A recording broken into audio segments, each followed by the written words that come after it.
শোনা যাচ্ছে আমার কথা? হ্যাঁ স্যার। বেশ।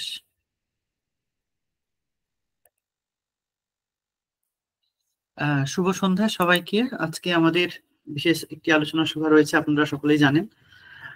পিএসসি নোটিফিকেশন দেওয়ার পরে আমাদের এডুকেশন এবং বাংলা এই দুটো বিষয়ের কোচিং শুরু হয়েছে এবং একই সাথে ফ্রি সেমিনারও শুরু হয়েছে। যারা সেলফ স্টাডি করছেন বা যারা বিষয়টা সম্পর্কে আরো বিস্তারিতভাবে জানতে চাইছেন, তাদের জন্য, তাদের কথা ভেবে আমাদের এই উদ্যোগ। প্রথম দিন আমাদের অধ্যাপক রবীন ঘোষ তিনি আলোচনা করেছিলেন। আজকে দ্বিতীয় দিন বাংলা বিষয়ে। আজকে আমাদের মধ্যে উপস্থিত আছেন ডক্টর অর্জুন বণিক স্যার। যদিও অর্জুন দার সাথে আমাদের পরিচয় দীর্ঘ কয়েক বছরে। বেলুড়মঠ রামকৃষ্ণ মিশন বিদ্যা মন্দির যে কলেজে অর্জুন স্যার পড়াশোনা করেছিলেন, আমিও সেই কলেজের অনুজ ছিলাম। আমাদের সিনিয়র দাদা হিসেবে আমরা অর্জুন দাকে পেয়েছি ক্লাসরুমে এবং ক্লাসরুমের বাইরে। আমার সৌভাগ্য হয়েছিল যে অর্জুন দাকে দেখা। অর্জুন দা যখন এই পিএসসি 2018-তে যখন অ্যাপ্লাই করে এবং তারপরে যখন প্রস্তুতি নেয়, সেই সময়টা আমরা সন্ধ্যেবেলা বা বিকেলবেলা আমাদের এই বেলুড় মঠে যারা এসেছেন তারা জানেন যে বিটি কলেজ অর্থাৎ বিএড কলেজ শিক্ষণ মন্দির, তার যে একটা বড় খেলার মাঠ আছে, সেখানে সবাই আমরা খেলার পরে সন্ধ্যাবেলা বসি, গল্প করি, আড্ডা দিই। সেই জায়গাতে আমরা তখন আলোচনা করতাম, কথা হতো, দাদাকে দেখতাম। দাদার একদিকে তখন পিএইচডি এবং একদিকে পিএসসি দুটোই চলছে সমান তালে। এবং শুধু এটুকুই দেখতাম যে একটা মানুষ সারাদিন পড়াশোনা করে এসে ওই সন্ধ্যাবেলা 15 মিনিট 20 মিনিট কি আধ ঘন্টা একটু কথা বলছে এবং তারপরে গিয়ে আবার সে তার পড়াশোনার মধ্যে ঢুকে যাচ্ছে। তো সেই কঠোর পরিশ্রমটা আমি দেখেছিলাম, মানে সেই অভিজ্ঞতা আমার রয়েছে। আমি তাকে দেখেছি কিভাবে তার দিনের পর দিন এই পরিশ্রম ত্যাগ স্বীকার করা। এবং তারপর যখন আমরা জানতে পারলাম যে অর্জুনদার হয়েছে বা অর্জুনদা চাকরি পেয়েছেন, সেটা আমাদের কাছে অবাক ঠেকেনি বা আমরা অবাক হয়ে যাইনি। কারণ যে মানুষটা এতদিন ধরে পরিশ্রম করেছে, খেটেছে, সে তো এটা পাবে, এটা কাঙ্ক্ষিত। অর্জুনদা শোনা যাচ্ছে? হ্যাঁ হ্যাঁ, শোনা যাচ্ছে স্যার। হ্যাঁ, অর্জুনদা বর্তমানে পুরুলিয়া জেলার বাঘমুন্ডিতে যে গভর্নমেন্ট মডেল স্কুল আছে সেখানে বাংলা শিক্ষক হিসেবে রয়েছেন এবং উপরে একটি দায়িত্ব টিচার ইনচার্জ হিসেবেও তার ভূমিকা রয়েছে। এবং একই সাথে রামকৃষ্ণ মিশন বিদ্যা মন্দির থেকে বাংলা ভাষা ও সাহিত্যে তার পিএইচডি গবেষণার কাজ। আমার যতটুকু মনে পড়ে কিন্নর রায়ের উপর তুমি কাজ করেছিলে, তাই না? কিন্নর রায়ের কথা সাহিত্য। হ্যাঁ হ্যাঁ, সাহিত্যে কিন্নর রায়ের গবেষণা বিষয় নিয়ে তার গবেষণা। দাদাকে এখানে নিয়ে আসার মূলে আমাদের একটা বিষয় কাজ করেছিল যে 2018-র পরে 2024 মাঝখানে 6 বছর পিএসসিতে কোনো নিয়োগ হয়নি। এর মধ্যে করোনা এসেছে, মানুষ শারীরিক এবং মানসিক দিক থেকে অনেকটা বিধ্বস্ত হয়েছে। এসএসসি নিয়ে একটা অচল অবস্থা হয়েছে। নেট সেট যেমন ভাবে পড়ছে বা শিক্ষাদীপও 2019 থেকে গাইড করছে, তাতে ছন্দপতন ঘটেনি। তার কারণ বছরে একটা সেট এবং নেট দুটো, ফলে ছেলেমেয়েরা পড়েছে, প্রিপারেশন নিয়েছে, অ্যাপ্লাই করেছে, জেআরএফ পেয়েছে, রিসার্চে চলে গেছে। এটা একটা সুন্দর সিস্টেমেটিক অর্ডারে থেকেছে। কিন্তু স্কুল সার্ভিস বা পিএসসি চাকরিটা পশ্চিমবঙ্গের যুবক যুবতীদের কাছে একটা আতঙ্কের মতো হয়ে গেছে। এখন যেন আমরা ভরসাই করতে পারি না বা বিশ্বাসই করতে পারি না যে সত্যি বা আদৌ নিয়োগ হবে বা কেউ চাকরি পাবে। কারণ এই বিষয়টা একটা মানে দ্বন্দ্বের মধ্যে দিয়ে যাচ্ছে, বিষয়টা একটা তীব্র অনিশ্চয়তার মধ্যে দিয়ে যাচ্ছে। কালকেই আমার সাথে দাদার যখন কথা হচ্ছিল, অনেকটা ব্যক্তিগত আলাপচারিতায় দাদা একটা কথাই বারবার বলছিলেন যে দেখো, এই একটা সুযোগ, যে সুযোগটাকে যদি আমরা সঠিকভাবে ব্যবহার করতে না পারি, পরবর্তীতে কিন্তু আমাদের ফসকাতে হবে। এবং এবারে কেন ভ্যাকেন্সিটা অনেক বেশি হবে সেই বিষয়েও তিনি বলছেন। সেটা যখন বলা হবে তিনি আরো ডিটেলসে বলবেন। বাংলার মতো একটা সাবজেক্টে কতগুলো সিট থাকতে পারে, আমরা যেটা জেনেছি যে 1,500 ভ্যাকেন্সি রয়েছে ওভারঅল। বাংলায় সেখানে কত থাকবে সেটা একটা বিচার্য বিষয়। এবং আজকে অর্জুনদা যেটা বলবে বা আমিও যেটা বলেছি অর্জুনদাকে বলার জন্য, যে একদম শূন্য থেকে শুরু করে ধাপে ধাপে একদিকে নেট পাস করা, একদিকে পিএইচডি করা, এবং আবার একই সাথে স্কুলে চাকরির জন্য পিএসসি নোটিফিকেশন বেরিয়েছিল এবং খুব অল্প সিট বেরিয়েছিল, সেটার জন্য তৈরি হওয়া, সব মিলিয়ে এই যে একটা এবং শেষ পর্যন্ত একটা যুদ্ধ জয় করার মতো যে বিষয়, সেই অভিজ্ঞতাটা তো অবশ্যই। এবং আজকে 2025-এ এসে একজন স্টুডেন্ট যে 5-6 বছর বসে আছে এমএ বিএড করে, তার কাছে কতটা কঠিন এই পরীক্ষাটা, সেই বিষয় সমস্ত কিছুই অর্জুনদার আলোচনায় উঠে আসবে। আমি চাই এখানে যারা পার্টিসিপেট করেছেন প্রত্যেকে তাদের মনের প্রশ্নগুলো এখানে স্যারের সাথে শেয়ার করতে পারো, কোনো রকম অসুবিধে নেই। তবে চেষ্টা করবে স্যারের বলা হয়ে যাওয়ার পর স্যার যে প্রশ্নের উত্তরগুলো দিচ্ছেন একই প্রশ্ন আবার রিপিট করবে না অন্যজন, তাহলে তোমাদের প্রত্যেকের যে জানার বিষয়গুলো আমার মনে হয় তোমরা পেয়ে যাবে, তার প্রশ্নের উত্তরগুলো পেয়ে যাবে। তো আমি আর কথা না বাড়িয়ে শিক্ষাদীপের পক্ষ থেকে সবাইকে একবার ওয়েলকাম জানাচ্ছি। যারা আজকে জয়েন করেছো, আমাদের অনেক পুরনো স্টুডেন্ট জয়েন করেছো, নতুন স্টুডেন্ট জয়েন করেছো, তাদের সবাইকে একবার ওয়েলকাম জানাচ্ছি। এবং আজকের এই সেশনটা আমার মনে হয় আমাদের অনেকের ক্ষেত্রে একটা স্পেশাল সেশন হয়ে থাকবে এবং মোটিভেশন তোমরা পাবে, পড়াশোনা শুরু করবে। এই সমস্ত বিষয়ে আজকে অর্জুন দা কে বলার জন্য বলছি। হ্যাঁ, তো শোনা যাচ্ছে সবাইকে পরিষ্কারভাবে? হ্যাঁ, শোনা যাচ্ছে। আচ্ছা, আমি এবার ভিডিওটা অন করি, কথা বলি, যাতে ঠিকঠাকভাবে লাইভ টেলিকাস্টটা হয় এবং প্রত্যেকে স্বচ্ছভাবে সাবলীলভাবে যাতে মুখোমুখি একটু আলোচনাটা হতে পারে। ভিডিওটা অফ করলে হয়তো সেক্ষেত্রে অনেক ক্ষেত্রে যতটা দৃশ্যশ্রাব্য হয় জিনিসটা, সেটা স্বচ্ছতা পাওয়া যায়। তো প্রথমেই আমি আমাদের পরম আরাধ্য শ্রী রামকৃষ্ণদেবের বন্দনা করে আমি আজকের এই খুবই কাঙ্ক্ষিত আলোচনাটা করব প্রত্যেকের সাথে। ওম স্থাপকায় চ ধর্মস্য সর্বধর্ম স্বরূপিণে অবতার বরিষ্ঠায় রামকৃষ্ণায় তে নমো নমঃ। তো আজকে সুধী এবং ভাবী প্রত্যেক শিক্ষক শিক্ষিকা যারা WBPSCর অন্তর্গত স্কুল মাস্টার এবং মিস্ট্রেস হতে চলেছে, তাদের প্রত্যেককে আমার আন্তরিক অভিনন্দন এবং শুভেচ্ছা জানাই। বিগত দুদিন আগে আমাদের পরম প্রিয় এবং স্নেহের ভাই বীরেশ্বর আমাকে অনুরোধ জানিয়েছিল যে অর্জুনদা, এরকম একটা শিক্ষাদ্বীপ থেকে আয়োজিত বাংলা পিএসসির সংক্রান্ত একটা যদি মোটিভেটেড আলোচনা সামগ্রিকভাবে করা হয়, তাহলে যারা যারা যুক্ত আছে তারা উপকৃত হবে। তো সেখান থেকে আমি স্পষ্টভাবে জানিয়েছিলাম যে নিশ্চয়ই বীরেশ্বর, যারা বর্তমান দিন সমাজে এখন এই বিষয়ে পড়াশোনা করছে এবং বিগত যে ফ্রাস্ট্রেশনের মধ্যে দিয়ে চলেছে, আমি যেটা ওকে এখনো বলি যে আমি কিন্তু এখনো স্টুডেন্ট, নিজেকে এখনো স্টুডেন্ট বলে ভাবতে ভালোবাসি, আমি এখনো প্রতিনিয়ত প্রত্যেকের কাছ থেকে শিখি। তো সেখান থেকে কিন্তু শেখার কোনো শেষ নেই এবং এই সেশনটা হবে শুধুমাত্র আমরা কিভাবে আমাদের এই যে সামনে সম্ভাব্য পিএসসি পরীক্ষাটা হবে সেখানে আমরা পাবো একদম কনফার্ম সিটটা করব, সেটারই একটা আলোচনা। তো একদম প্রথমে আমি চলে যাই কোনো রকম ভাবে আহ ভনিতা বা উপযোগিতাগুলো না করে, যে 2015 সালে যখন আমি প্রথম পরীক্ষা দিই, অর্থাৎ আমার যখন অ্যাডভার্টিসমেন্ট বেরোয় 2015 সালে, সেই 15 সালে প্রথম পিএসসি অ্যাডভার্টিসমেন্ট বেরিয়েছিল বিআরজিএফ স্কিমের আন্ডারে, অর্থাৎ ব্যাকওয়ার্ড রিজিয়ন গ্র্যান্ট ফান্ড এবং NRGS school, new integrated government school. এখানে একটা ব্যাপার বোঝার আছে যে 2015 এবং 2025, 10 বছরের যে গ্যাপ, এই গ্যাপের মধ্যে কিন্তু আর একটা অ্যাডভার্টিসমেন্টও বেরোয়নি পিএসসি দিয়ে, এবং এখনো অবধি পিএসসি দিয়ে নিয়োগ কিন্তু আমরা স্বচ্ছতা হিসাবে হয় সেই দাবিটাই রাখতে পারি। তাই এই 10 বছরের ব্যবধানের মধ্যে অনেকেই বিভিন্ন ছাত্রছাত্রী বা যারা এখন পড়াশোনা চালিয়ে গেছো, অনেক আমাদের মধ্যে ফ্রাস্ট্রেশন আছে, বেকারত্বের যন্ত্রণা আসে, বা একে অপরের ভালোবাসার যে কাহিনীগুলো থাকে, বি প্র্যাকটিক্যাল একদম, একে অপরের যে আমি ওকে ভালোবাসি, তাকে আমার কথা দিয়ে আছে, আমার এই চাকরি পাওয়ার জন্য অনেক সময় একে অপরের কাছাকাছি আসতে পারি না, এই মুহূর্তটা হচ্ছে সে আসার একটা একদম পয়েন্ট। তো আমরা কি করবো? প্রথমে আমাদের প্রথম কাজ হচ্ছে এটাকে পাখির চোখ করে এগিয়ে যাওয়া। এবারের যে পিএসসি অ্যাডভার্টিসমেন্টটা বেরিয়েছে, সেখানে আমাদের বিভিন্ন স্কুল থেকে এডুকেশন ডিপার্টমেন্টে আমরা প্রত্যেকবার দরখাস্ত করে করে জানিয়েছি যাতে নিয়োগ করা হয়। ভাবি যে উচ্চশিক্ষিত ছেলেমেয়েরা বসে আছে তারা যেন প্রপারভাবে নিয়োগ পায়। তার জন্য এবারে সরকার চিন্তাভাবনা করেছে এবং এটার সুবিধাটা হচ্ছে শুধুমাত্র মডেল স্কুল নয়, শুধুমাত্র ইন্টিগ্রেটেড স্কুল নয়, এমনকি প্রত্যেকটা জেলা স্কুল, অর্থাৎ বাঁকুড়া জেলা স্কুল হোক, পুরুলিয়া জেলা স্কুল হোক, বালিগঞ্জ গভর্নমেন্ট হোক বা বেথুন, সামগ্রিকভাবে কিন্তু এই নিয়োগটা হবে। অর্থাৎ আমরা যখন পোস্টিং পেয়েছিলাম তখন আমরা কিন্তু জঙ্গলমহলে পেয়েছিলাম, অর্থাৎ পুরুলিয়া ডিস্ট্রিক্ট। আমি নিজে একজন মফস্বলের ছেলে এবং কলকাতা বিশ্ববিদ্যালয়ের অন্তর্গত রামকৃষ্ণ মিশন বিদ্যা মন্দিরে পড়াশোনা করলেও আমাদের মতো বহু ছাত্রছাত্রীকে কিন্তু চলে আসতে হয়েছিল পেছনের দিকে।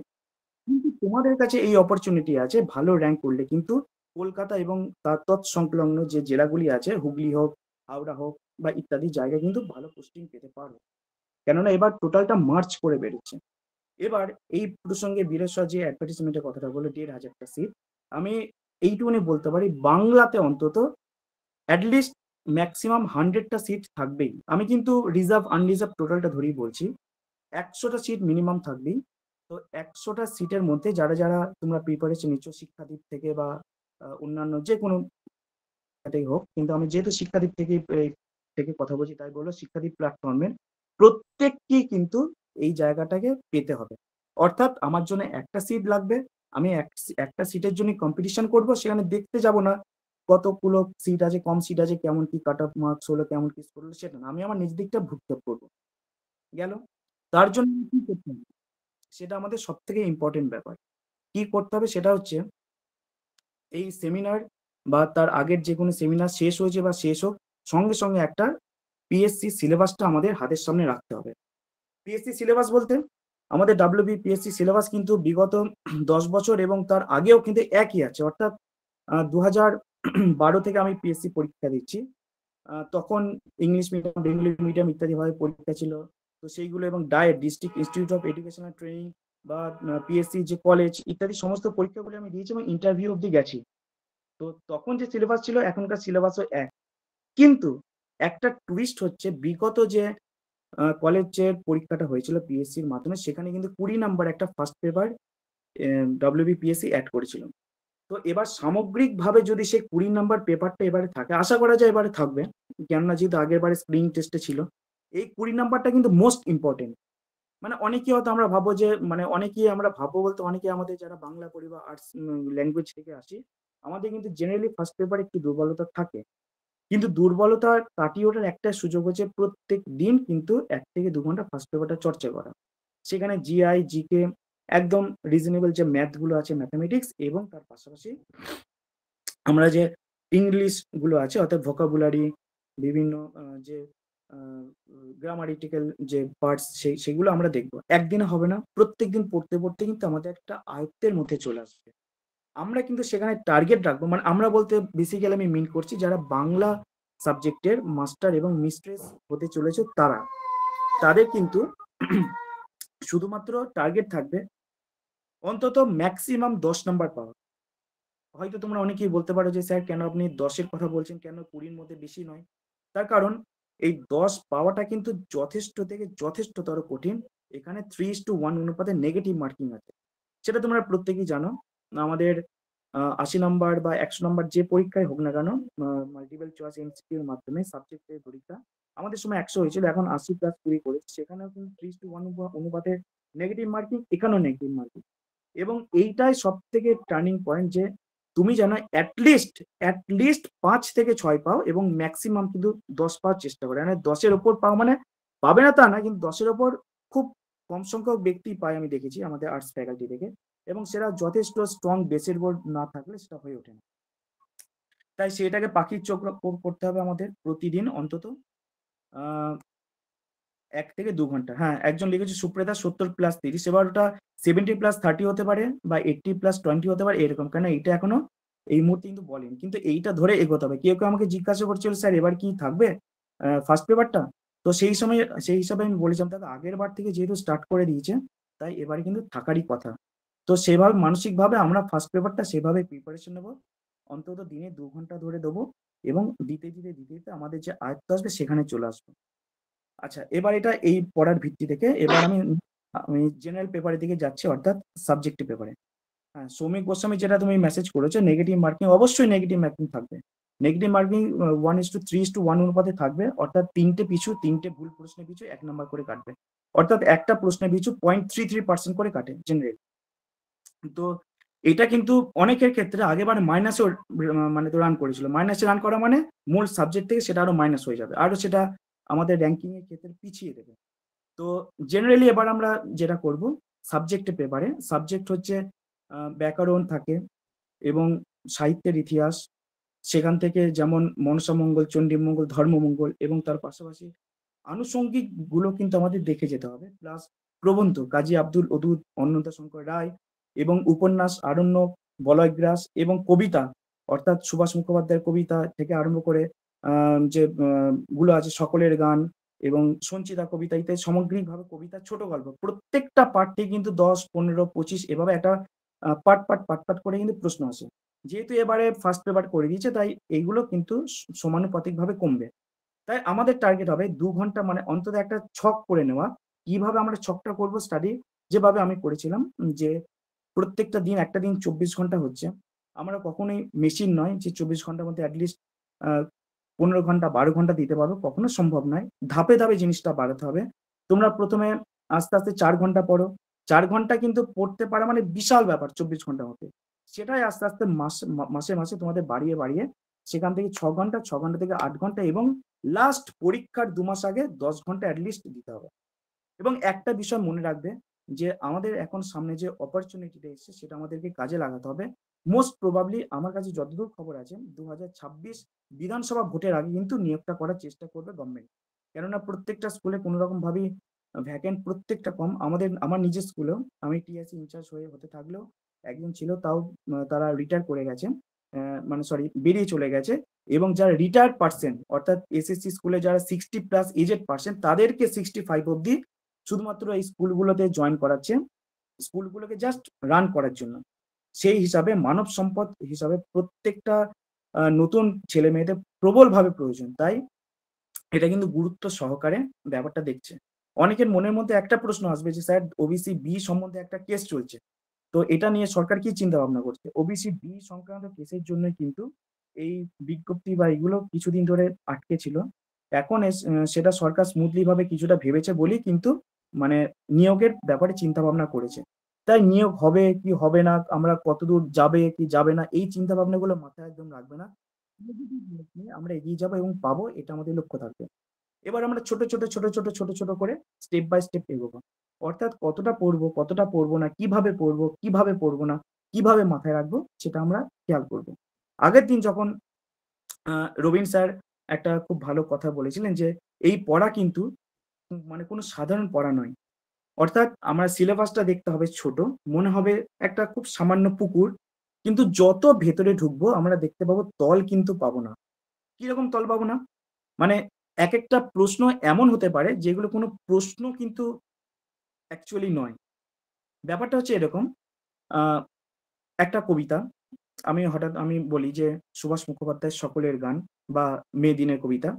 প্রিয় ফুল খেলবার দিন নয় অদ্য ধ্বংসের মুখোমুখি আমরা, চোখে আর স্বপ্নে নেই নীল মদ্য কাঠফাটা রোদ সাগে চামড়া। তো এখানে প্রত্যেকটা মানে এই কবিতার মধ্যে কতগুলো স্তবক আছে, কতগুলো পংক্তি আছে, সেগুলো তো দিতেই হবে মানে মাইন্ডে রাখতে হবে বা নোট করতে হবে। তার পাশাপাশি ১ম পংক্তির মধ্যে মানে কবিতার ১ম লাইনের মধ্যে একদম শেষ যে বর্ণটা আছে হয়তো 'ম' বা হয়তো দন্ত্য ন, সেইগুলো প্রশ্ন আসে যে অমুক কবিতার ১ম পংক্তির শেষ বর্ণটা কি ছিল? বা শেষ বর্ণটা আ মা শেষ বর্ণের সঙ্গে শেষ লাইনের শেষ বর্ণ কি মিল ছিল? বা একদম কবিতার শেষ যে লাইন, সেই লাইনের শেষে কি ছিল? কমা না উদ্ধৃতি না বিস্ময়সূচক চিহ্ন না প্রশ্নবোধক চিহ্ন এই ধরনের প্রশ্নগুলো। মানে বুঝতে পারছো কতটা সূক্ষ্মভাবে আমাদের নোট করতে হবে পড়তে। তাই তোমরা প্রত্যেকে কিন্তু যখন পড়বে এবং সেটা ইন্ডিভিজুয়ালি একটা করে কবিতা হোক, ছোট গল্প হোক, উপন্যাস হোক সেটা কিন্তু কন্টিনিউয়াস করবে। মানে আমি বলতে চাইছি যে বলয়গ্রাস উপন্যাসটা আমি একদিন পড়লাম। নেক্সট দিন আবার আমার কবিতার দিকে চলে গেলাম। নেক্সট দিন আমি উপন্যাসের দিকে কোনো একটা প্রবন্ধের দিকে চলে গেলাম। এভাবে নয়। যেটা পড়বে প্যারালালি ভাবে পড়বো। হাতের পাশে হোয়াইটনার রাখবো, হাতের পাশে মার্কার রাখবো। মানে যে আমাদের আ হাইলাইটার মার্কার, সেই হাইলাইটার মার্কার রাখবো এবং হাতের আ পাশে আমার নোটবুক এবং পেন্সিল। প্রত্যেকটা লাইন ইন্ডিভিজুয়ালি পড়বো, নোট করবো, আন্ডারলাইন করবো এবং আমি খাতায় নোট করবো। নোট করতে যাবো। প্রাথমিকভাবে মনে হবে একটা উপন্যাস বা টেক্সট শেষ করার পরে খুব ইজি হলো ব্যাপারটা। আরণ্যক আমরা সবাই কম বেশি পড়ে এসেছি। যে সমস্ত ব্যাপার প্রকৃতির সঙ্গে যে সান্নিধ্য বা ইত্যাদি ঠিক আছে। কিন্তু যত গভীরে ঢুকবো, তত আস্তে, আস্তে কোয়েশ্চেন এর ডিপ আসবে। যেমন ওখানে একটা পরীর নাম ছিল জিন পরী। ঠিক আছে? জিন পরীর কি নাম ছিল? ডামা বানু বা এই ধরনের বা যখন ১ম সে আস্তে আস্তে চাকরি পায়। সেই চাকরি যখন পেল, সেই সময়টা কি কাল ছিল? শীতকাল, বসন্তকাল, গ্রীষ্মকাল। তো একদম মানে সূক্ষ্ম থেকে সূক্ষ্মতর প্রশ্ন কিন্তু আসবে। সেরকম পিন নোট পয়েন্ট করে, করে আমাদের এগোতে হবে। তবেই কিন্তু সাফল্য আসবে। এটা গেল উপন্যাসের দিক। এবার কবিতার দিক। কবিতার দিক যেভাবে বললাম যে প্রত্যেকটা পাই টু পাই ধরে, ধরে, ধরে, ধরে টেক্সট, কিন্তু মূল টেক্সট আমি তো ১ম এ ধরবো। সেগুলো ধরে, ধরে, ধরে, ধরে এগোবো এবং সবথেকে ইম্পোর্টেন্ট ব্যাপার হচ্ছে প্রত্যেকটা কবিতার ইতিহাসগুলো জানবো। অর্থাৎ ইতিহাস বলতে হ্যাঁ, এখানে বলছি হেমন্ত লাইক বলে একজন মেসেজ করেছে এক্সাম ডেট যতদূর সম্ভব একটা ক্যালেন্ডার পিএসসি পাবলিশ করেছে। সেখানে যতটা আমার স্মৃতি থেকে মনে আসছে ১৪ই সেপ্টেম্বর মোস্ট প্রবাবলি পড়েছে। বা সেটা বীরেশ্বর দেখে ভালো করে শিক্ষাদিক থেকে বলে দিতে পারো। একটা ক্যালেন্ডার ওরা পাবলিশ করেছে। তো যাই হোক না কেন, এবার কবিতার দিক থেকে কবিতার হিস্ট্রি গুলো কিন্তু আমরা দেখবো। কবিতার টেক্সট তো আমরা নোট করলাম এবং হিস্ট্রি বলতে সেই কবিতাটা কবে লেখা হয়েছিল, কবিতাটা প্রচ্ছদ কে করেছিলেন, কবিতাটা প্রথম অলঙ্করণ কে করেছিলেন, কবিতাটা মোট কতবার সংস্করণ হয়েছিল, এই সমস্ত পুঙ্খানুপুঙ্খ তথ্যগুলো লাগবে। এবং এক একটা কবিদের অর্থাৎ সত্যেন্দ্রনাথ দত্ত বা যে সমস্ত সুভাষ মুখোপাধ্যায় এদের যে সমস্ত ছদ্মনামগুলো আছে প্রত্যেকটা ছদ্মনাম থেকে আরম্ভ করে প্রত্যেকটা কিছু আমাদের কিন্তু নোট করতে হবে, কেননা এগুলো আসে। এবং এর প্রত্যেকটা কবিতার পাশাপাশি সেই ধরনের কবিতার পাশে একই ধরনের সিমিলারিটি কবিতা কোন কোন কবির ক্ষেত্রে আসে সেই তুলনামূলক বিচারও কিন্তু আমাদের নোট করতে হবে। উপন্যাস, কবিতা, ছোট গল্প। ছোট গল্পের ক্ষেত্রে রবীন্দ্রনাথের যে বিভিন্ন ছোট গল্পগুলো আছে আমরা সেখানে দেখেছি। এছাড়া ছোট গল্পগুলো যখন আমরা পড়বো সেখানেও কিন্তু একইভাবে ছোট গল্পের ইতিহাস, তার পুঙ্খানুপুঙ্খ বিশ্লেষণ এবং সেখান থেকে লাইন টু লাইন ধরে ধরে ধরে ধরে ধরে ধরে যেমনভাবে পিনটা পয়েন্ট হয় সে পয়েন্ট ধরে ধরে আমরা নোট করে করে করে করে যাব। এরপরে আসে প্রবন্ধ। এই প্রবন্ধের পার্টটা কিন্তু মোস্ট ইম্পর্টেন্ট, কেননা প্রবন্ধ থেকে কিন্তু মিনিমাম অন্তত 10 নাম্বার আসবেই। মানে সরি ম্যাক্সিমাম ম্যাক্সিমাম 10 নাম্বার আসবে। সেখান থেকে ৫ মার্চ করে অর্থাৎ অদূত আর অন্নদা শঙ্কর রায়, এখানে মোট ৫টা করে তো প্রবন্ধ আছে। এই প্রবন্ধ দিয়ে গেলে মানে থেকে কিন্তু কম করে তোমরা ধরে রাখো ৭ থেকে ৮ নাম্বার আসবে। তাই প্রবন্ধ দিকটা খুব ইম্পর্টেন্ট এবং খুব ভালোভাবে আমরা পড়ার চেষ্টা করব।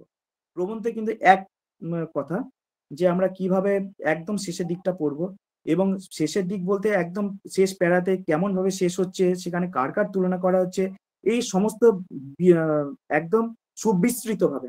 আরেকটা যেটা ব্যাপার মোস্ট ইম্পর্টেন্ট সেটা হচ্ছে আহ প্রবন্ধ অর্থাৎ অন্নদা শঙ্কর রায়ের ক্ষেত্রে আমি বিগত পিএসসির ক্ষেত্রে আমি বলছি, পিএসসি পরীক্ষার ক্ষেত্রে দু তিনটে পরীক্ষার আগে যেগুলো সিলেবাস নয় আউট অফ সিলেবাসও কিন্তু কোশ্চেন আমাদের দিয়েছিল। তো সেই আউট অফ সিলেবাস মানে আমাদের সিলেবাসের প্রবন্ধগুলো পড়ার পাশাপাশি আউট অফ সিলেবাস যে পাশাপাশি ৩-৪টে প্রবন্ধ আছে সেগুলো কিন্তু আমরা দেখে রাখবো। এরপর আমরা চলে আসবো ব্যাকরণের দিক। ব্যাকরণে কিন্তু সব থেকে বেশি নাম্বার থাকে ২০ থেকে ২৫ নাম্বার এবং ব্যাকরণে কিন্তু যেটা মূল বা কোর অথেন্টিক ব্যাকরণ অর্থাৎ বামনদেব চক্রবর্তীর যে ব্যাকরণ বইটা একদম কোর বইটা কিন্তু আমরা প্রথম থেকে পড়বো এবং হাইলাইট করে করে পড়ে যাব। কেননা কোনো রকম আহ বাজার চলতি ব্যাকরণ বই বা টেক্সট বই বা ইত্যাদি বইগুলো কিন্তু পড়লে তোমাদের সুরা হবে না। বামনদেব চক্রবর্তীকে টোটালি প্রথম থেকে ফলো করব এবং যেমন যেমন আছে সন্ধি, সমাস, কারক, প্রত্যয় এবং যা যা আর কি আমাদের সিলেবাসের মধ্যে আছে প্রত্যেকটা কিন্তু আমরা পুঙ্খানুপুঙ্খভাবে ধরবো। কেননা ব্যাকরণ এমন একটা সূক্ষ্ম দিক, সেখানে ৪টে অপশন দিলে মনে হবে ৪টেই ঠিকঠাক হচ্ছে। এবং সব থেকে বড় কথা এই ব্যাকরণের ২৫-এর মধ্যে মানে যেটা আমি টার্গেট নিয়েছিলাম আমার এক্সপিরিয়েন্সটা বলছি, ব্যাকরণের মধ্যে যদি ২৫-এর মধ্যে কেউ ২২ প্লাস বা ২০ প্লাস স্কোর করে আসতে পারে সেখানে কিন্তু সে তার র্যাঙ্কিং এর দৌড়ে এক লাফে অনেকটা এগিয়ে চলে আসবে। সেখানে কিন্তু তার অতএব ইন্টারভিউ ক্ষেত্রে আসার চান্স অনেকটা এগিয়ে আসবে, কারণ ইন্টারভিউতে কিন্তু এখনো অব্দি 3:1 অনুপাতে ডাকে, সেম স্কোর হলে 6:1 অনুপাতে ডাকবে। তো এইভাবে প্রত্যেকটা গ্রামার এবং প্রত্যেকটা প্রবন্ধ, ছোট গল্প, কবিতা এবং উপন্যাস পুঙ্খানুপুঙ্খভাবে আমাদের নোট করে করে নোট করে করে যেতে হবে। এবং যেটা সব থেকে ইম্পর্টেন্ট, কোন রকম বাজার চলতি বই আমরা কিন্তু পড়বো না। আমরা যেগুলো পড়বো একদম কোর টেক্সট বই পড়বো এবং সাহিত্যের ইতিহাসের ক্ষেত্রে যেটা ধর্মমঙ্গল, মনসামঙ্গল, চণ্ডীমঙ্গল, এই সামগ্রিকভাবে যে টেক্সট বই সেই টেক্সট বইগুলোই কিন্তু আমাদের পড়তে হবে। যেমন এক্ষেত্রে কি ফলো করেছিলাম, একমাত্র অসিত কুমার বন্দ্যোপাধ্যায়, সুকুমার সেন এবং ক্ষেত্রপদ ইত্যাদি যে অথেন্টিক সাহিত্যের ইতিহাস বইগুলো আছে সেইগুলো কিন্তু আমরা থরলি ফলো করবো। কেননা যারা পিএসসি কমিটির থাকে শিক্ষাবিদ যারা কোশ্চেন করে, তারা কিন্তু মূল এই কোর বইগুলো কি ফলো করে। মানে এখানে যে সালগুলো আছে, এখানে যে তথ্যগুলো আছে, সেগুলো কিন্তু অথেন্টিক বলে গণ্য হয়। অন্যান্য যে বিভিন্ন সাহিত্যের ইতিহাস লেখকের বইগুলো আছে, ওগুলো কিন্তু গ্রহণযোগ্য হবে না। এর পাশাপাশি বিভিন্ন টেক্সটের ক্ষেত্রে যেটা বললাম, মনসা মঙ্গল হোক, ধর্মমঙ্গল হোক, চণ্ডী মঙ্গল হোক, সেই প্রত্যেকটা যে বই অথেন্টিক, অর্থাৎ কলকাতা বিশ্ববিদ্যালয় থেকে বীজ মাধব লিখিত একটি বই পাবলিশড হয়েছিল, সেইগুলো আমরা পড়েছিলাম। বা মনসা মঙ্গলের ক্ষেত্রেও একটা সাহিত্য আকাদেমির একটা বই বেরিয়েছিল, একটা টেক্সট বুক, সেটা আমরা পড়েছিলাম। চণ্ডীমঙ্গলের ক্ষেত্রে বণিক খণ্ড, দুটো খণ্ডই কিন্তু স্পেসিফিক ভাবে আমাদের আলাদা আলাদা ভাবে পড়তে হয়েছিল। মানে ওখান থেকে কিভাবে যে ভেতর থেকে প্রশ্ন আসবে, সেগুলো কোনোভাবেই তুলনামূলক ভাবে করলে বিচার করতে আমরা পারবো না, যদি না ভেতর থেকে না তুলে আনি প্রত্যেকটা প্রশ্নগুলো। এইগুলো সামগ্রিকভাবে পড়ার পরে বিভিন্ন 10 ইয়ার্স এর একটা কোশ্চেন আমরা ফলো আপে তোমরা অবশ্যই রাখবে। অর্থাৎ এর পূর্ববর্তী যে পরীক্ষাগুলো হয়েছিল, যেমন এর পূর্ববর্তী পরীক্ষা বলতে সেটা কলেজের পরীক্ষায় হোক, স্কুলের পরীক্ষায় হোক, কেন সিলেবাস এক, সেই সমস্ত পরীক্ষার প্রশ্নগুলো আমরা ফলো আপে রাখবো। এরপরে টোটাল সিলেবাস এবং 10 ইয়ার্স যখন আমাদের কমপ্লিট হয়ে যাবে, তারপরে আমরা মানে শেষ 1 মাস, আমি বলছি এটা 1 মাস আগে, তারপরে আমরা ফলো করব সেই ধরনের কম্পিটিটিভ এক্সামের বইগুলো, যেগুলো বিভিন্ন বাজারে পাওয়া যাচ্ছে, পেছনে যেগুলো এক একটা টপিক অনুযায়ী থেকে মাল্টিপল চয়েস প্রশ্নগুলো করা আছে। তখন তুমি নিজেকে যাচাই করবে যে আমি কিভাবে প্রিপারেশনটা করতে পেরেছি, সেখানে আমি কতটা পারছি, কতটা পারছি না, এবং সেখানে টাইম ম্যানেজমেন্টটা আমি কিভাবে ফিল করছি। নিশ্চয়ই এখানে শিক্ষাদ্বীপ থেকে একটা এক্সামের ব্যবস্থা নেওয়া হবে, তোমাদের আর কি মক এক্সাম যেমন হয়ে থাকে। তো সেখানে টাইম ম্যানেজমেন্ট একটা ভীষণ ইম্পর্টেন্ট। কেননা আমাদের সময় 1.5 ঘন্টা সময় ছিল, 100টা প্রশ্ন করতে হতো। অর্থাৎ 1.5 ঘন্টা মানে 60 মিনিট, 90 মিনিটের মধ্যে 100টা প্রশ্ন, অর্থাৎ একটা প্রশ্ন পিছু 1 মিনিটও নয়। সেখান থেকে টাইম ধরে ধরে আমি টার্গেট রাখতাম যে 1 ঘন্টা 10 থেকে 15 মিনিটের মধ্যে আমি টোটালটা কমপ্লিট করব। 1 ঘন্টা 10 থেকে 15 মিনিটের মধ্যে টোটালটা কমপ্লিট করা মানে তোমরা কিন্তু প্রথমে কি করবে, ওএমআর শিটে ফার্স্টে যেটা তোমরা জানবে সেগুলো টিক মার্ক করবে। অর্থাৎ যে এ বি সি ডি করে যেমন যেমন আনসার আসছে টিক মার্ক করার পরে তারপরে 10 মিনিট রাখবে সেই টিক মার্ক গুলো গোল করার জন্য। সেগুলোতে একটা টাইম লাগবে। আমি আমার বহু সহপাঠী বা বন্ধুদের দেখেছি টিক মার্ক মানে গোল সার্কেলটা ভরাট করতে গিয়ে অনেক সময় ভুল হয়ে যায়। বি টা সি হয়ে যায়, সি টা ডি হয়ে যায়। কোনোভাবেই যেন এগুলো না হয় সেগুলো আমাদের মাইন্ডে খেয়াল রাখতে হবে, এবং কোনোভাবে যদি বাই চান্স ভুল হয়েও যায়, কোনোভাবেই সেই ব্ল্যাক যে হোলটা করা হচ্ছে সেখানে কিন্তু ক্রস মার্ক বা কোনো রকম ভাবে সার্কেল বা কোনো রকম হোয়াইটনার সেগুলো যেন ওএমআর শিটে না পড়ে। তাহলে কিন্তু ওই মার্কশিট পুরোপুরি ক্যান্সেল হয়ে যাবে। যদিও এখন পেছনে ওই মার্কশিটের একটা পেপার, একটা গ্রাফ পেপার মতো যেটা দেওয়া হয় একটা, সেই পেপারটা দিয়ে দেওয়ার এখন একটা রীতি চলে এসেছে। কিন্তু সেগুলো কিন্তু ওদের মানে ক্যান্সেল করার একটা বলার জায়গা থাকবে, হ্যাঁ তোমার নিজের ভুলের কারণে হয়তো আমরা ক্যান্সেল করেছি। তাই কোনো রকম ভাবে ভুল ত্রুটি আমরা করে আসবো না, যেটা করে আসবো অথেন্টিক ভাবেই করে আসবো।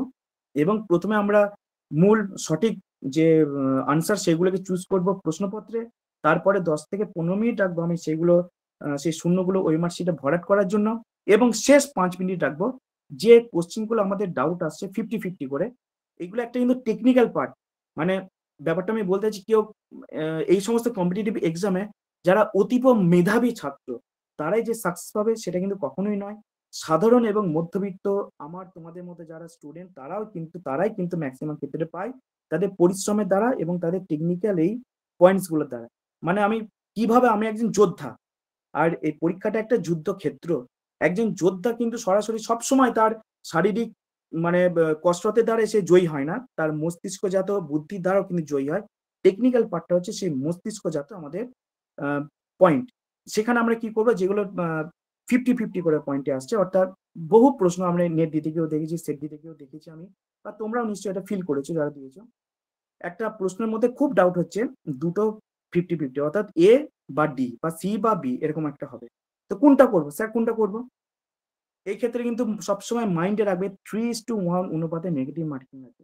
আমি কনফার্ম ছাড়া কখনোই করবো না, করলে আমি পিছিয়ে যাব।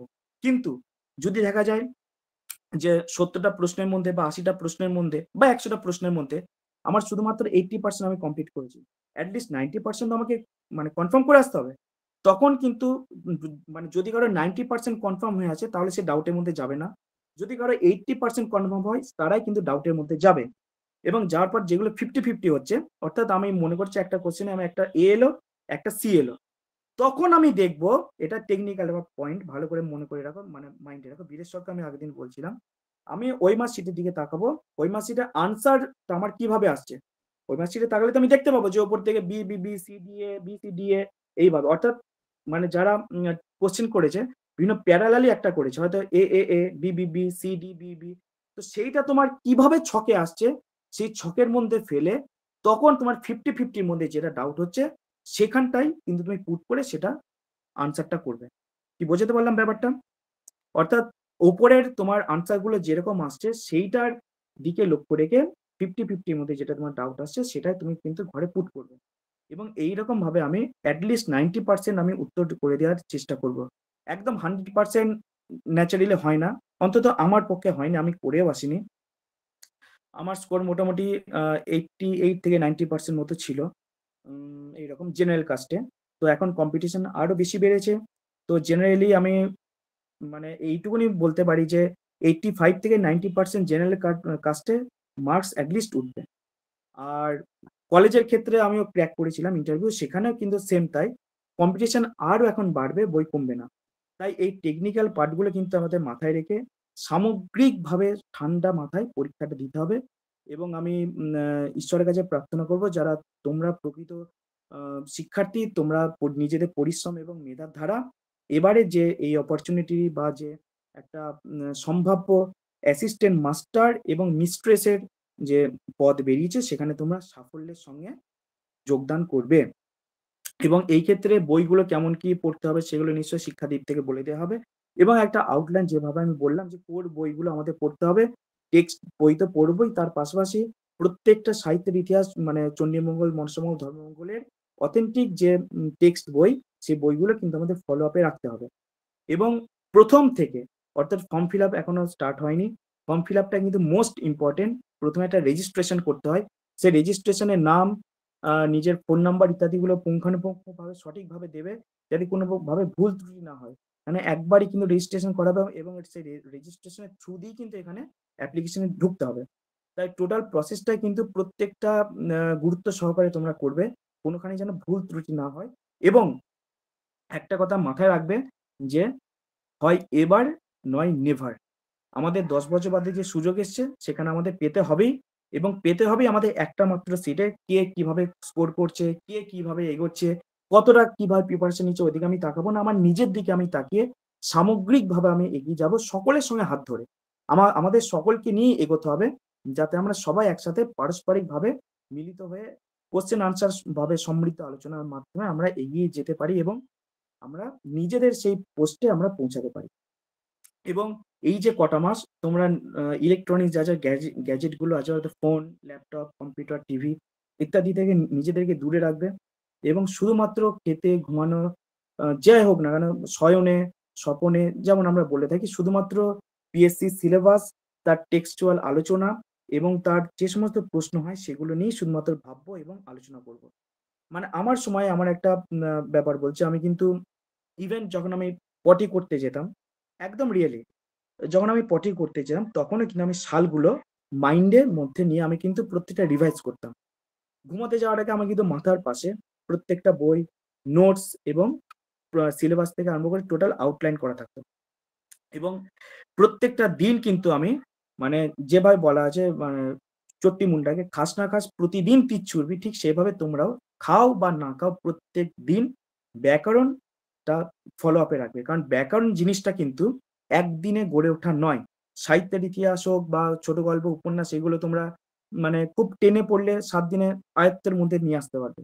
কিন্তু ব্যাকরণ জিনিসটা, প্রকৃতি, প্রত্যয়, সন্ধি, সমাস, কারক, এগুলো কখনোই 1 মাসের প্রোগ্রাম নয়।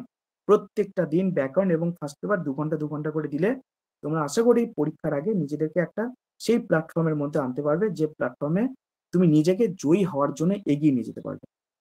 তো এই সামগ্রিক একটা বিস্তৃত আলোচনা করে আমি চাই তোমরা প্রত্যেকেই তোমাদের নিজেদের সেরাটা উজাড় করে দিয়ে আহ, নিজেদের যে তোমাদের সম্ভাব্য ভেতরে সেরাটা আছে পরীক্ষাতে উজাড় করে দেবে। এবং স্বামীজির যে ভাষা বা স্বামীজির যে কথা, যেটাকে আমি তখনও মানতাম, এখনো মানি, যে বহু শক্তিমান হাল ছেড়ে দেয়, হার মানে বহু দ্রুতগামী, জীবন যুদ্ধে তারাই জেতে যারা ভাবে জিতবই আমি। অতএব ইউ ক্যান উইন, তোমাকে জিততেই হবে এবং তুমি জিতবেই। এই মনোভাবটা সামনে রেখে তোমরা কিন্তু এগিয়ে যাবে, এই কারণের জন্য যে আমাকে অ্যাসিস্ট্যান্ট মাস্টার বা মিস্ট্রেসের এই পদটা পেতে হবে। যে অপরচুনিটি এসছে সেই সমস্ত এত বছরের হতাশা, গ্লানি, ফ্রাস্ট্রেশন এগুলোকে দূরে সরিয়ে দিয়ে আমাকে এর জন্য সম্পূর্ণ মনোনিবেশ করতে হবে। তারপরে কি হলো ব্যাপারটা সেটা পরের কথা, কিন্তু এখন ঈশ্বরের পায়ে আমার নিবেদন জানিয়ে তার করুণা লাভ করে সবার আশীর্বাদ নিয়ে আমি কিন্তু এই পরীক্ষাতে নিয়োজিত হব একজন যোদ্ধা হিসাবে। যেভাবে একজন যোদ্ধা যুদ্ধক্ষেত্রে তার সামগ্রিকভাবে উজাড় করে দেয়, ঠিক তেমনি তোমরাও নিজেদের এই জীবন যুদ্ধে সামগ্রিকভাবে উজাড় করে দিয়ে মন, মস্তিষ্ক এবং চিন্তা ভাবনা, শক্তি, সাহস, বুদ্ধির দ্বারা তোমরা জয়ী হবে, এই আশা আমি রাখি। এবং তোমরা এই শিক্ষাদ্বীপ প্ল্যাটফর্মের হাত ধরে এবং তোমাদের নিজস্ব মেধা, পরিশ্রমের হাত ধরে তোমরা স্থায়ী সাফল্য পাবে, আমি নিশ্চয়ই মনে প্রাণে এই বিশ্বাস করি এবং আমি তোমাদের এই শুভেচ্ছা রাখি। এই কথাগুলো বলে আমি আমার আজকের শিক্ষাদ্বীপ প্ল্যাটফর্মের বাংলা বিষয় যে সামগ্রী এবং ছোট্ট একটি আলোচনা সেটি এখানে সমাপ্ত করলাম। প্রত্যেকে ভালো থেকো এবং প্রত্যেকে শুভেচ্ছা নিও। এরপরে কারো কোনো প্রশ্ন থাকলে তোমরা নিশ্চয়ই বলতে পারো, এবং যা যা কোশ্চেন আনসার সেশন আছে বা এরপরে যদি কিছু বলার থাকে সেটা বীরেশ্বর হোক বা তোমরা হোক আস্তে আস্তে বলো। হ্যাঁ যাদের স্যার, প্রশ্ন আমি একটা কথা হবে, হুম, হ্যাঁ স্যার, আমি একটা বলছিলাম, ওই ফার্স্ট পেপারের যে ব্যাপারটা ওটা একটু বলুন না। হ্যাঁ, ফার্স্ট পেপার দেখো, ফার্স্ট পেপারের ব্যাপারটা আমাকে অনেকেই প্রশ্ন করছিল, অর্থাৎ আজকে সকালে কিছুক্ষণ আগে আলোচনা হলো। মানে সে আর কি আমারই সহপাঠী বা আমারই বন্ধু, সে বলছিল যে এরকম ব্যাপার অর্জুন, ফার্স্ট পেপারটা কি এবার থাকবে কি থাকবে না। আমি বললাম দেখ, ফার্স্ট পেপারটা কিন্তু গত বছর থেকে অ্যাড করেছে, ঠিক আছে, গত বছর থেকে একবার পিএসসি যখনই অ্যাড করেছে এখন অব্দি পুরোপুরি ওরা জানায়নি যে থাকবে না, মানে বা এখনো পুরোপুরি জানায়নি যে থাকবেও। তাই এই চিন্তা ভাবনাটাই তোমরা মাইন্ডে রাখবে যে ফার্স্ট পেপারটা থাকবে। যখন একবার সিলেবাস এক, ঠিক আছে, যখন আমাদের পদগুলো এক, তখন কিন্তু ফার্স্ট পেপারটা থাকবে, এটা মাইন্ড সেট আপ করেই যেও। কিন্তু এখনই ফার্স্ট পেপারের জন্য বলছি যে তোমরা এখনই ফার্স্ট পেপারের দিকে ওইভাবে প্রিপারেশনের দিকে যেও না, কিন্তু দেখতে থাকবে, মানে অন্তত আধ ঘন্টা বা 45 মিনিট করে একটু পৃষ্ঠাগুলো উল্টাবে। যখনই কনফার্ম ভাবে জেনে যাবে যে হ্যাঁ ফার্স্ট পেপার থাকবে, আশা করছি ধরে না 80% থাকবে, 80% থাকবে। আর বলছিলাম স্যার, সিলেবাস কি চেঞ্জ হবে? কেননা নোটিফিকেশনে তো বলা ছিল। এখন অব্দি সিলেবাস চেঞ্জে কিন্তু কিছু খবর নেই, তাই সিলেবাস চেঞ্জ হবে না, ঠিক আছে। এখন অব্দি যে সিলেবাস আছে সেটা তোমরা ফলো আপ করো, কেননা একবার পরীক্ষার ডেট ঘোষণা হয়ে যাওয়া মানে সিলেবাস চেঞ্জ হওয়ার চান্স খুবই কম, যেহেতু একটা শিডিউল ডাব্লিউবিপিএসসি করে দিয়েছে, তাই খুব কম কিন্তু। আর একটা যেটা অপরচুনিটি, যে কথাটা যেটা আগের দিন রবীন স্যার বলেছিল, যে এই পিএসসি স্কুল আর যে কোনো নর্মাল এসএসসি স্কুল বা সিএসসি কলেজ বা পিএসসি কলেজ এগুলো একটু আলাদা কোথায়, এগুলো পুরোপুরি গভর্নমেন্ট অর্থাৎ সরকারি একটা প্রতিষ্ঠানেরই অঙ্গ, যেগুলো কিন্তু কোনো রকম ম্যানেজিং কমিটি বা ইত্যাদি দ্বারা পরিচালিত হয় না, অ্যাডহক কমিটি দ্বারা হয়। এবং তোমরা প্রত্যেকেই যারা যারা পাবে বা যারা যারা এর আগে পেয়ে এসছে, গ্রুপ এ র্যাঙ্কের গেজেটেড অফিসার র্যাঙ্কের একটা পদ। নেক্সট বলো। স্যার আমি বলছিলাম যে যখন টেক্সটগুলো পড়বো তো ওই টেক্সটগুলো পড়ার সময় কোন কোন জায়গাগুলো আমাদের মানে তুলবো বা কোন কোন জায়গাগুলোর উপর নজর বেশি দেবো? টেক্সটগুলো যখন আমরা পড়বো তখন কোন জায়গাগুলো পড়বো না, মানে প্রত্যেকটা টেক্সটের প্রত্যেকটা লাইন আমাদের আন্ডারলাইন করে করে পড়তে হবে, প্রত্যেকটা লাইন, প্রত্যেকটা লাইন। কেননা আরণ্যকের যে কটা পর্ব আছে, যে কটা পরিচ্ছেদ আছে, সেই পরিচ্ছেদগুলো প্রত্যেকটা ধরে ধরে আমাদের নোট করতে হবে, প্রত্যেকটা ধরে ধরে। মানে কিভাবে প্রশ্ন আসবে কিভাবে প্রশ্ন আসবে না সেটা, মানে যে প্রশ্নগুলো আসবে সেগুলো সবসময় প্রশ্ন নয়, যে বললাম সেগুলো সবসময় প্রশ্নের মানে নয়, কিন্তু সেগুলি প্রশ্ন হিসেবে দেবে কম্পিটিটিভ এক্সামের জন্য। এমন একটা দিল, ওই যে বললাম যেমন একটা প্রশ্ন আছে যে সঞ্চিতা গ্রন্থের যে বিদ্রোহী কবিতাটা আছে, সেখানে আমি কথাটা কতবার ব্যবহৃত হয়েছে, ঠিক আছে, বা একটা শব্দ বিদ্রোহী শব্দটা কতবার ব্যবহৃত হয়েছে, এই ধরনের টাইপের প্রশ্নগুলো আসবে। বা জীবনানন্দ দাশের যে কবিতাটা, যে আবার তো বনলতা সেনের যে আছে যে হাজার বছর আমি পথ হাঁটিতেছি পৃথিবীর পদে, ঠিক আছে, তো এখানে বনলতা সেন, এই বনলতা সেন কথাটা মোট কবার ব্যবহৃত হয়েছে, মানে এই রকমের ভেতর থেকে যে উদ্ভট উদ্ভট টাইপের প্রশ্নগুলো আসবে, তার জন্য কিন্তু মেন্টাল প্রিপারেশন থাকতে হবে। বা 20 বছর পরে এখানে 20 কথাটা কতবার আছে, ঠিক আছে? বা এই ধরনের যে সমস্ত প্রশ্নগুলো আছে। আরেকটা আমি স্কিপ আউট করে গেছিলাম। মেঘনাদ বধ কাব্য ভীষণ ইম্পর্টেন্ট একটা আমাদের টপিক। মেঘনাদ বধ কাব্য, এখান থেকে কিন্তু 2 থেকে 3টে প্রশ্ন আসবেই। মেঘনাদ বধ কাব্যে যে মোট 9টা স্বর্গ আছে, অভিষেক, অস্ত্রলাভ, সমাগম, অশোকবন, উদ্যোগ, বধ, শক্তিনিবেদ, প্রেতপুরী, সংস্কৃত, অর্থাৎ মানে টোটাল সিলেবাস এবং পিএসসিটা আমার এতদিন ডিটেলস থাকলেও কিন্তু টোটাল আমার মুখস্থই প্রায়। তো সমস্ত কিছু কিন্তু এখানে যে মোট সবকটা স্বর্গ নেই, চতুর্থ, ষষ্ঠ আর নবম স্বর্গটা আছে, কিন্তু তার পাশাপাশি প্রত্যেকটা স্বর্গ কিন্তু আমাদের দেখে রাখতে হবে। এই 3টে স্বর্গ আমরা ভালোভাবে ব্রিফলি দেখব, কিন্তু বাদবাকিগুলো কিন্তু আমরা তার পাশাপাশি আমরা নোট ডাউন করে রাখবো। আর আমরা প্রত্যেকেই নেট সেট বা এমএ কমপ্লিট করে এসেছি, আমাদের তো মেঘনাদ বধ কাব্য পড়তে হয়েছিলই। তো এইগুলো কিন্তু এগুলোর দিকেও নজর দিতে হবে, এটা আমার বলার বক্তব্য। নেক্সট। স্যার বলছি কি বাংলা সাহিত্যের ইতিহাসে যেটা আছে না মনসামঙ্গল, চণ্ডীমঙ্গল, স্যার ওগুলো কি মানে বিভিন্ন কবিরা তো আলাদা আলাদা করে কাব্য লিখেছেন, সেগুলো কি আলাদা করে কাব্যগুলো পড়বো? একদম একদম আলাদা আলাদা ভাবে যে টেক্সট গুলো আছে, আলাদা আলাদা ভাবে বিভিন্নভাবে যে টেক্সট গুলো আছে, সেই টেক্সট গুলো যতটা হাতের কাছে পাওয়া সম্ভব সেগুলো কিন্তু পড়তে হবে। এবং সেগুলো উল্লেখ করেই তো প্রশ্নগুলো আসবে। হুম। এবং হ্যাঁ, এবং শুধুমাত্র সেইগুলো না, একদম তোমরা চেষ্টা করবে পরীক্ষা হওয়ার 1 থেকে 2 মাস আগে টোটাল সিলেবাসটা কভার করে নেওয়ার, এবং তারপর যে এমসিকিউ কোশ্চেন গুলো আছে নিজেকে ঝালিয়ে নেওয়ার জন্য বাজে চলতি যে বিভিন্ন বইগুলো আছে সেগুলো প্র্যাকটিস করা। হুম।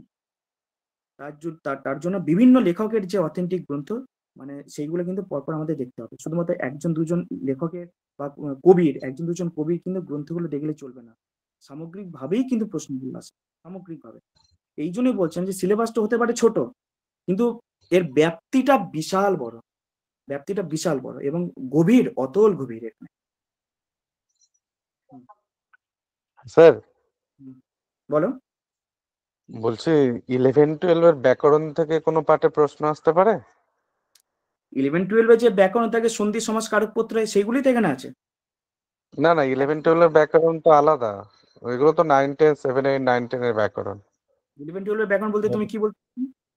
ধ্বনিতত্ত্ব, রূপতত্ত্ব, শব্দার্থ পরিবর্তন। আহ 11-12 ব্যাকরণ বলতে ভাষা বিজ্ঞান যে পার্টটা তুমি বলছো, ভাষা বিজ্ঞানের 11-12 ব্যাকরণ ওইভাবে না। 11-12 এর মধ্যে ওইগুলো আছে। সেই 11-12 এর মধ্যে যে বইটা আছে স্বনিম, ফনিম, সেটা আলাদা। ভাষা বিজ্ঞান কোন রকম এই সংক্রান্ত বা আমাদের গ্র্যাজুয়েশন এম এর এই সংক্রান্ত কোনো পার্ট থাকবে না। সেটা হচ্ছে মেন। আমরা কিন্তু মানে অন্তত আমার ক্ষেত্রে আমি বলছি, আমরা কিন্তু যখন ছোট্টবেলা থেকে উঠে এসেছিলাম, মানে আমি যখন প্রিপারেশন নিচ্ছি তখন কিন্তু সন্ধি, সমাজ, কারক পড়তে হয় সেবার ব্রিফলি আমার নলেজ ছিল না। আমি কিন্তু বামনদেব চক্রবর্তী বই পড়তে কিন্তু আমার নিজের নলেজের মধ্যে নিয়ে এসেছিলাম। ঠিক আছে? তাই ভাষা বিজ্ঞান কিন্তু এখানে থাকবে না। একদম কোর যে ব্যাকরণ যেগুলো সিলেবাসে আছে, সন্ধি, সমাজ, কারক প্রত্যয়, সেগুলোই তুমি ঢোকো না। যখন ঢুকবে আস্তে আস্তে বুঝতে পারবে কোনো তল নেই। অতল অতল, যত পড়বে তত মনে হবে কম পড়া হলো, যত পড়বে। ঠিক আছে? আর বলছিলাম একজন করে বলো। হ্যাঁ স্যার, বলছি একসাথে কি দুটো সাবজেক্টে অ্যাপ্লাই করা যাবে? দুটো সাবজেক্ট বলতে 9-10 একটা সাবজেক্ট আর 11-12 একটা সাবজেক্ট। কারণ হচ্ছে আমার যেহেতু সাবজেক্ট 11-12 এর আছে, 9-10 এর নেই, তো সেক্ষেত্রে আমি গ্রাজুয়েশনে পাশের সাবজেক্টে কি অ্যাপ্লাই করতে পারবো? এবারে অ্যাপ্লিকেশনে কিভাবে বেরোচ্ছে? পাস এবং অনার্স এভাবে তো কিছু বেরোচ্ছে না। মানে আমি 9-10 11-12 মানে ব্যাপারটা হচ্ছে তুমি এসএসসি যেরকম ফর্ম ফিল আপ হয় সেরকম মাইন্ডের মধ্যে এগুলো তোমরা নিয়ে আসবে না। এসএসসি আর পিএসসি পরীক্ষা হচ্ছে। এসএসসি তে তো 3টে মানে প্ল্যাটফর্ম থাকে, একটা আপার প্রাইমারি, একটা 9-10, একটা 11-12, বা আমাদের সময় একটা পাস গ্রাজুয়েট, একটা অনার্স গ্রাজুয়েট। এখানে সেই ব্যাপারটা নেই। এখানে টোটালটাই আছে কিন্তু মানে পোস্ট গ্রাজুয়েট, পিজিটি। ওই জন্য আমাদের র্যাঙ্কগুলি বা তোমাদের যারা পোস্ট হয় বা আমাদের যে আমরা যারা র্যাঙ্কে আছি তারা কিন্তু অ্যাসিস্ট্যান্ট টিচার নয়, অ্যাসিস্ট্যান্ট মাস্টার এবং অ্যাসিস্ট্যান্ট মিস্ট্রেস। এবং এখন যেটা করেছে বিএড মাস্ট করেছে, অর্থাৎ সেখানে প্রত্যেকে পাস গ্রাজুয়েট টিচার হবে, পিজিটি সরি 10 গ্রাজুয়েট টিচার হবে। অর্থাৎ তারা বিএড এবং এমএ মাস্ট থাকবে, এবং সেই স্কোর প্যাটার্নটা কিন্তু ইন্টারভিউতে যখন ক্র্যাক করবে সেখানে লাগবে। বিএ থেকে আরম্ভ করে বিএ, এমএ, বিএড প্রত্যেকটা স্কোর প্যাটার্ন গুলো লাগবে। তাই 9-10, 11-12 এর এই প্রশ্নগুলো এখানে আসছে না। বরং একটা ব্যাপার থাকতে পারে Bengali medium, English medium. Form fill আপের সময় খুব কেয়ারফুলি করবে। অ্যাসিস্ট্যান্ট মাস্টার যেমন পোস্ট আছে, অ্যাসিস্ট্যান্ট মিস্ট্রেসও যেমন ঠিক সেরকমই পোস্ট আছে। তাই মাস্টার মিস্ট্রেস গুলি ফেলবে না, মেয়েরা মেয়েদের দিকে মিস্ট্রেস, ছেলেরা মাস্টার্সের দিকে। এবং ইংলিশ মিডিয়াম বাংলা মিডিয়াম দুটো মিডিয়াম স্কুল আছে আমাদের এপিএসসির আন্ডারে। আচ্ছা স্যার, স্যার তাহলে আমাকে একটা সাবজেক্টেই অ্যাপ্লাই করতে হবে, তাই তো? সাবজেক্টে অ্যাপ্লাই করতে হবে, এবং দুটো মিডিয়াম যদি পরীক্ষা হয় তাহলে দুটো না দিয়ে। হ্যাঁ হ্যাঁ, আমাদের যেহেতু এডুকেশন সেহেতু দুটো মিডিয়াম নেই, ওই জন্য একটাতেই অ্যাপ্লাই করতে হবে, ওই জন্যই ভাবছিলাম আর কি যদি করা যেত অন্য সাবজেক্টে। এডুকেশন হলে যদি একটা হয়, মানে যদি মিডিয়াম একটা থাকে তাহলে একটা মিডিয়ামই হবে। তবে বাংলায় বেশিরভাগ ক্ষেত্রে বাংলা মিডিয়াম, ইংলিশ মিডিয়াম দুটো মিডিয়ামের স্কুল আছে। তো এবার টোটাল আমি যেটা বললাম রেশনাল ভাবে ব্রিফলি এটা করছে, তার জন্য কিন্তু এটা সামগ্রিকভাবেই সমস্ত স্কুলগুলো মিলিয়ে এটা অ্যারেঞ্জ হচ্ছে, তার জন্য সিটটা বেশি। হ্যাঁ স্যার, স্যার তাহলে থ্যাংক আমরা ইউ। বাংলা মিডিয়াম এবং ইংরেজি মিডিয়াম উভয় মিডিয়ামে অ্যাপ্লাই করতে পারি তো?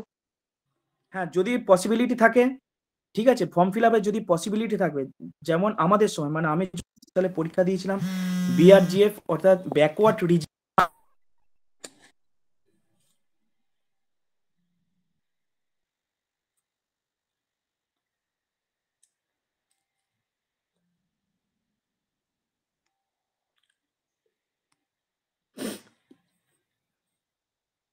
গ্র্যান্ড ফান্ডের আন্ডারে NRGS, new integrated government school, Bangla medium English medium, ওই একটা ফর্ম ফিল আপ, মানে দুটো অপরচুনিটি তোমরা দুটোই পাবে।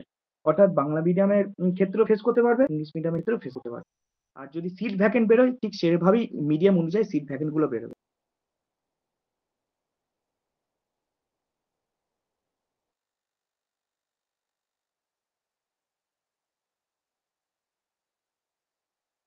অনেক স্কুল আছে যেগুলো ইংলিশ মিডিয়াম স্কুল, এখানে পুরুলিয়া ডিস্ট্রিক্টের বড়বাজার, মানবাজার বা অনেক স্কুলগুলো আছে, বা দার্জিলিং এর দিকে অনেক স্কুল আছে যেগুলো ম্যাক্সিমাম ইংলিশ মিডিয়াম স্কুলও আছে, ঠিক আছে। স্যার ইন্টারভিউয়ে কি আমাদের বলো। স্যার বলছি ইন্টারভিউয়ে কি আমাদের একাডেমিক স্কোরটা থাকে এখানে?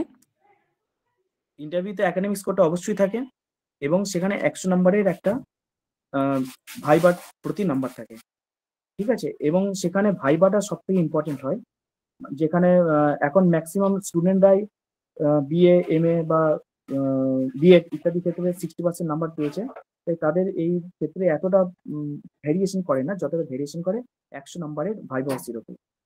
তো ইন্টারভিউ কতটা সাইডে রেখে তোমরা আগে মেন্টাল প্রিপারেশন নাও রিটেন এক্সামের জন্য। রিটেন এক্সামটা খুব ইম্পর্টেন্ট কিন্তু। আর বলছিলাম যে আপনি বললেন মানে ইংলিশ মিডিয়াম বাংলা মিডিয়াম, তো এটা কি আলাদা করে বলা থাকবে না দুটোতেই করা যাবে? আর আপনার সময় কি দুটোতেই করা গেছিল? হ্যাঁ, যখন ফর্ম ফিল আপটা হবে তখন মানে অলরেডি ওখানে বলা থাকবে যে দুটো মিডিয়ামেই তোমরা অ্যাপ্লাই করতে পারো, সেভাবে দুটো মিডিয়ামে দুটো ফর্ম ফিল আপ হবে এবং দুটো ফর্ম ফিল আপই তোমরা করবে। স্যার বলছি কি মানে যাদের যাদের মাস্টার্স নেই তারা কি করতে পারবে না এটা? কারণ আমার বিএ প্লাস বিএড করা আছে, মানে মাস্টার্স আমি করছি এখন বর্তমানে। সেটা অ্যাডভার্টিসমেন্টটা দেখতে হবে, অ্যাডভার্টিসমেন্টে যেগুলো উল্লেখ থাকবে সেভাবেই কিন্তু তোমরা অ্যাপ্লাইটা করতে পারবে। যদি তোমরা মনে হয় মাস্টার্স যদি না থাকে তাহলে যেহেতু এইগুলো প্রত্যেকটা ট্রেন গ্র্যাজুয়েট টিচার, সেগুলো দেখতে হবে অ্যাডভার্টিসমেন্টে কিভাবে বের করেছে তার উপর ডিপেন্ড করা হবে, কেননা ম্যাক্সিমাম স্কুলে কিন্তু মাস্টার্স নিয়ে উইথ বিএড নিয়ে কিন্তু প্রত্যেকটা টিচারদের নিয়ে আসে। আর আরো একটা ব্যাপার তোমার এই প্রসঙ্গে, যদিও বা ধরো তুমি ক্র্যাক করলে, ইন্টারভিউ ক্র্যাক করলে, যদি মাস্টার্স নাও থাকে তাহলে কিন্তু তোমাকে ওখানে প্রাধান্য দেওয়া হবে না, কেন এটা হচ্ছে মেন ব্যাপার। তো যেহেতু তখন বলবে যে তুমি মাস্টার্সটা করে তারপর এসো, বা অনেকে আরো মাস্টার্স করে বসে আছে তাদেরকে আগে আমরা দেখি, এই ধরনের একটা মেন্টালিটি চলে আসবে। কিন্তু এই চিন্তা ভাবনাগুলো সরে যদি বসার সুযোগ দেয় তাহলে নিশ্চয়ই তুমি অ্যাপ্লাই করতে পারো। নেক্সট স্যার বলো। স্যার দুটো প্রশ্ন আছে। প্রথমটা হচ্ছে স্যার ফার্স্ট পেপারের ক্ষেত্রে আমরা কি কি পড়বো বা সিলেবাসটা কি ধরনের আগের বারে ছিল, এই টপিকগুলো যদি একটু বলে দেন। দেখো ফার্স্ট পেপারে এর আগেবারই ফার্স্ট টাইম হয়েছে, অর্থাৎ লকডাউনের পিরিয়ডে আমার স্পষ্ট মনে আছে 2019-এ অ্যাডভার্টিসমেন্টটা বেরিয়েছিল পিএসসি কলেজের জন্য, এবং যে পরীক্ষাটা হয়েছিল 19, 20, 21, ওই 21 নাগাদ, সরি 22 সালে হয়েছিল, 22 সালে পরীক্ষাটা হয়েছিল। তখনই কিন্তু প্রথম আন্দোলন এবং ইত্যাদি বিভিন্ন ওয়েমার্কশিট বিভ্রান্তি জেরে তারা ফার্স্ট পেপারটা এনেছিল। এবার ফার্স্ট পেপারে যে 20 নম্বর বা 30 নম্বরে যেটা থাকে সেখানে খুব নর্মাল জিনিসগুলো থাকে, যেমন গ্রামারের ক্ষেত্রে ইংরাজি সিনোনিম, অ্যান্টোনিম, তারপরে ভোকাবুলারি, তারপরে ওয়ার্ড মিনিং, এইগুলো। এবং ছোট ছোট জিআই, অর্থাৎ অস্কার কে পেয়েছিল, সেই সময় অলিম্পিক্সের ক্ষেত্রে দু একটা কিছু কোশ্চেন এসেছিল। আর খুব সামান্য কিছু ম্যাথ, অর্থাৎ ম্যাথটা যতদূর সম্ভব 4 থেকে 5টা ছিল, খুব বেশি ছিল না তো ম্যাথামেটিক্স, 4 থেকে 5 নাম্বার ছিল। বাদ বাকিগুলো কিন্তু রিসেন্ট কারেন্ট অ্যাফেয়ার্স এবং যে ইংলিশ গ্রামারের উপর বেস করে যে কোশ্চেন সেগুলি কিন্তু ছিল।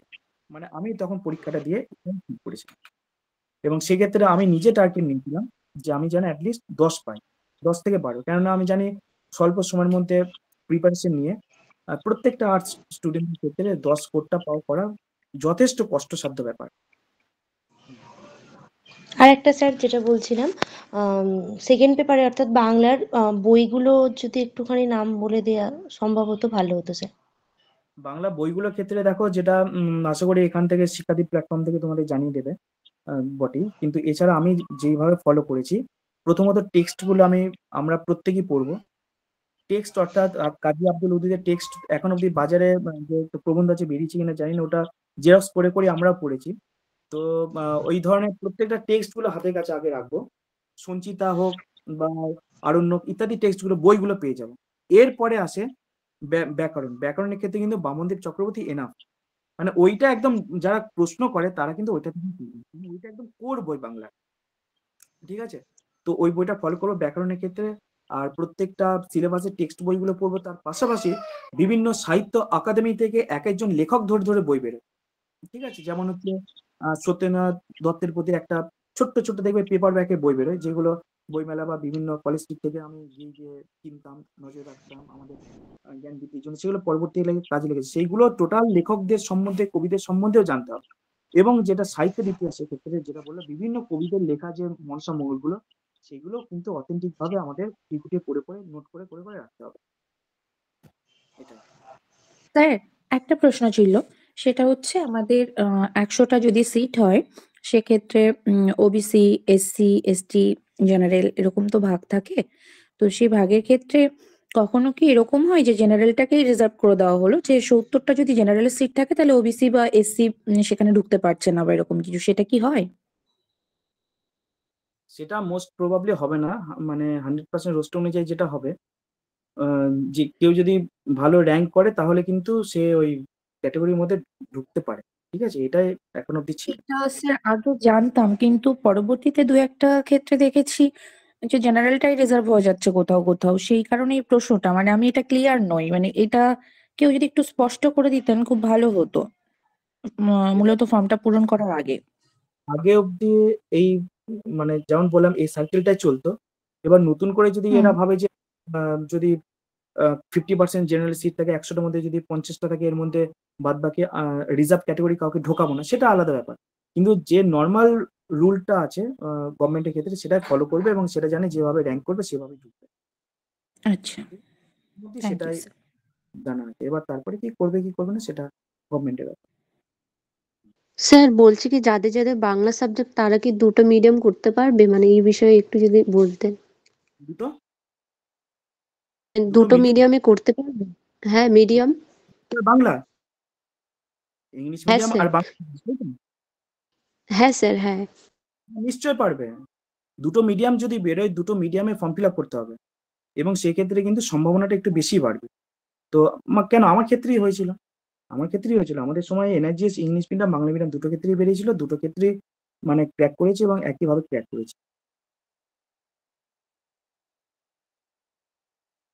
স্যার সাহিত্যের ইতিহাসটা স্যার বললেন অসিত কুমার স্যারের বইটা পড়তে না?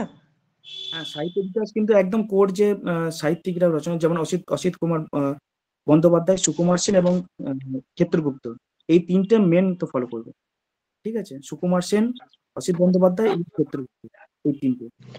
পাশাপাশি তপন বন্দ্যোপাধ্যায় না চট্টোপাধ্যায়, দেবেশ কুমার আছে, যেগুলো আছে সেগুলো তারপরে আসবে, কিন্তু এই তিনটে হ্যাঁ স্যার, ওগুলো ওই যেটা পার্টটা ছিল ওই ফোর্ট উইলিয়াম কলেজ, বিদ্যাসাগর বিভিন্ন যেটা ছিল ওই জায়গাটার পার্টটা বললেন।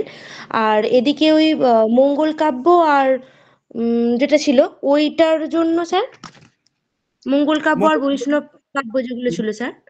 হ্যাঁ, মঙ্গল কাব্যগুলোর জন্য কি বললাম, প্রত্যেকটা কবিদের আলাদা আলাদা ইন্ডিভিজুয়াল ভাবে যে কাব্যগুলো লিখেছিল ওগুলো কিন্তু পড়তে হবে, কেন ওইভাবেই তো প্রশ্নগুলো দেবে। আর একটা কথা, তো ভালো কথা বলেছো, মানে আমাকে তুমি স্মরণ করে দিলে। ফোর্ট উইলিয়াম কলেজ অর্থাৎ গদ্য প্রবন্ধের যে পার্টটা, Fort William College, Serampore Mission, Rammohan Vidyasagar, মানে এই যে পার্টটা আছে, এই পার্টে কিন্তু আমি নর্মাল সাহিত্য ইতিহাস বইগুলো ফলো করা ছাড়াও বঙ্গীয় সাহিত্য পরিষদ থেকে একটা কোর বই বেরিয়েছিল, ঠিক আছে, বিভিন্ন পার্টে একটা ওরা 9টা না 10টা ভলিউমে বই বার করেছিল। সেখানে কিন্তু অনেক উল্লেখযোগ্য তথ্য ছিল, সেখান থেকে আমি সেগুলো সংগ্রহ করেছিলাম। এছাড়া উইলিয়াম কেরির ওপর, পার্টিকুলার উইলিয়াম কেরির ওপরও কিন্তু উইলিয়াম কেরি, শ্রীরামপুর মিশন, মানে এইগুলো নিয়ে বিজিত ঘোষের একটা পার্টিকুলার ছোট্ট একটা বই আছে, মানে শুধুমাত্র উইলিয়াম কেরির জীবনী নিয়ে। এইগুলো কিন্তু প্রত্যেকটা মানে সেখানে তাকে হাইলাইট করা আছে, সেইগুলো কিন্তু আমি ভালো করে ফলো করেছিলাম, কেন উইলিয়াম কেরির ওপরও মানে ওনাকে নিয়ে তো প্রশ্ন আসে। এছাড়া তাকে কেন্দ্র করে যে ভেতর থেকে গভীর প্রশ্ন সেগুলো আসে, তাই প্রত্যেকটা কিন্তু খুঁটি খুঁটি আমাদের দেখতে হবে। আরেকটা যেটা ইম্পর্টেন্ট ব্যাপার,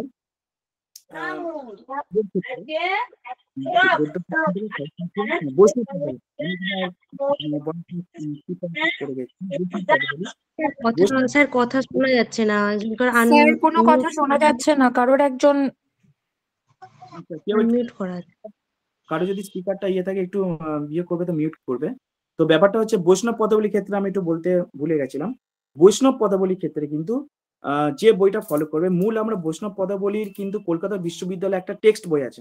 তো তোমরা যারা যারা সিউর আন্ডারে ছিলে, বৈষ্ণব পদাবলীর টেক্সট বইটা,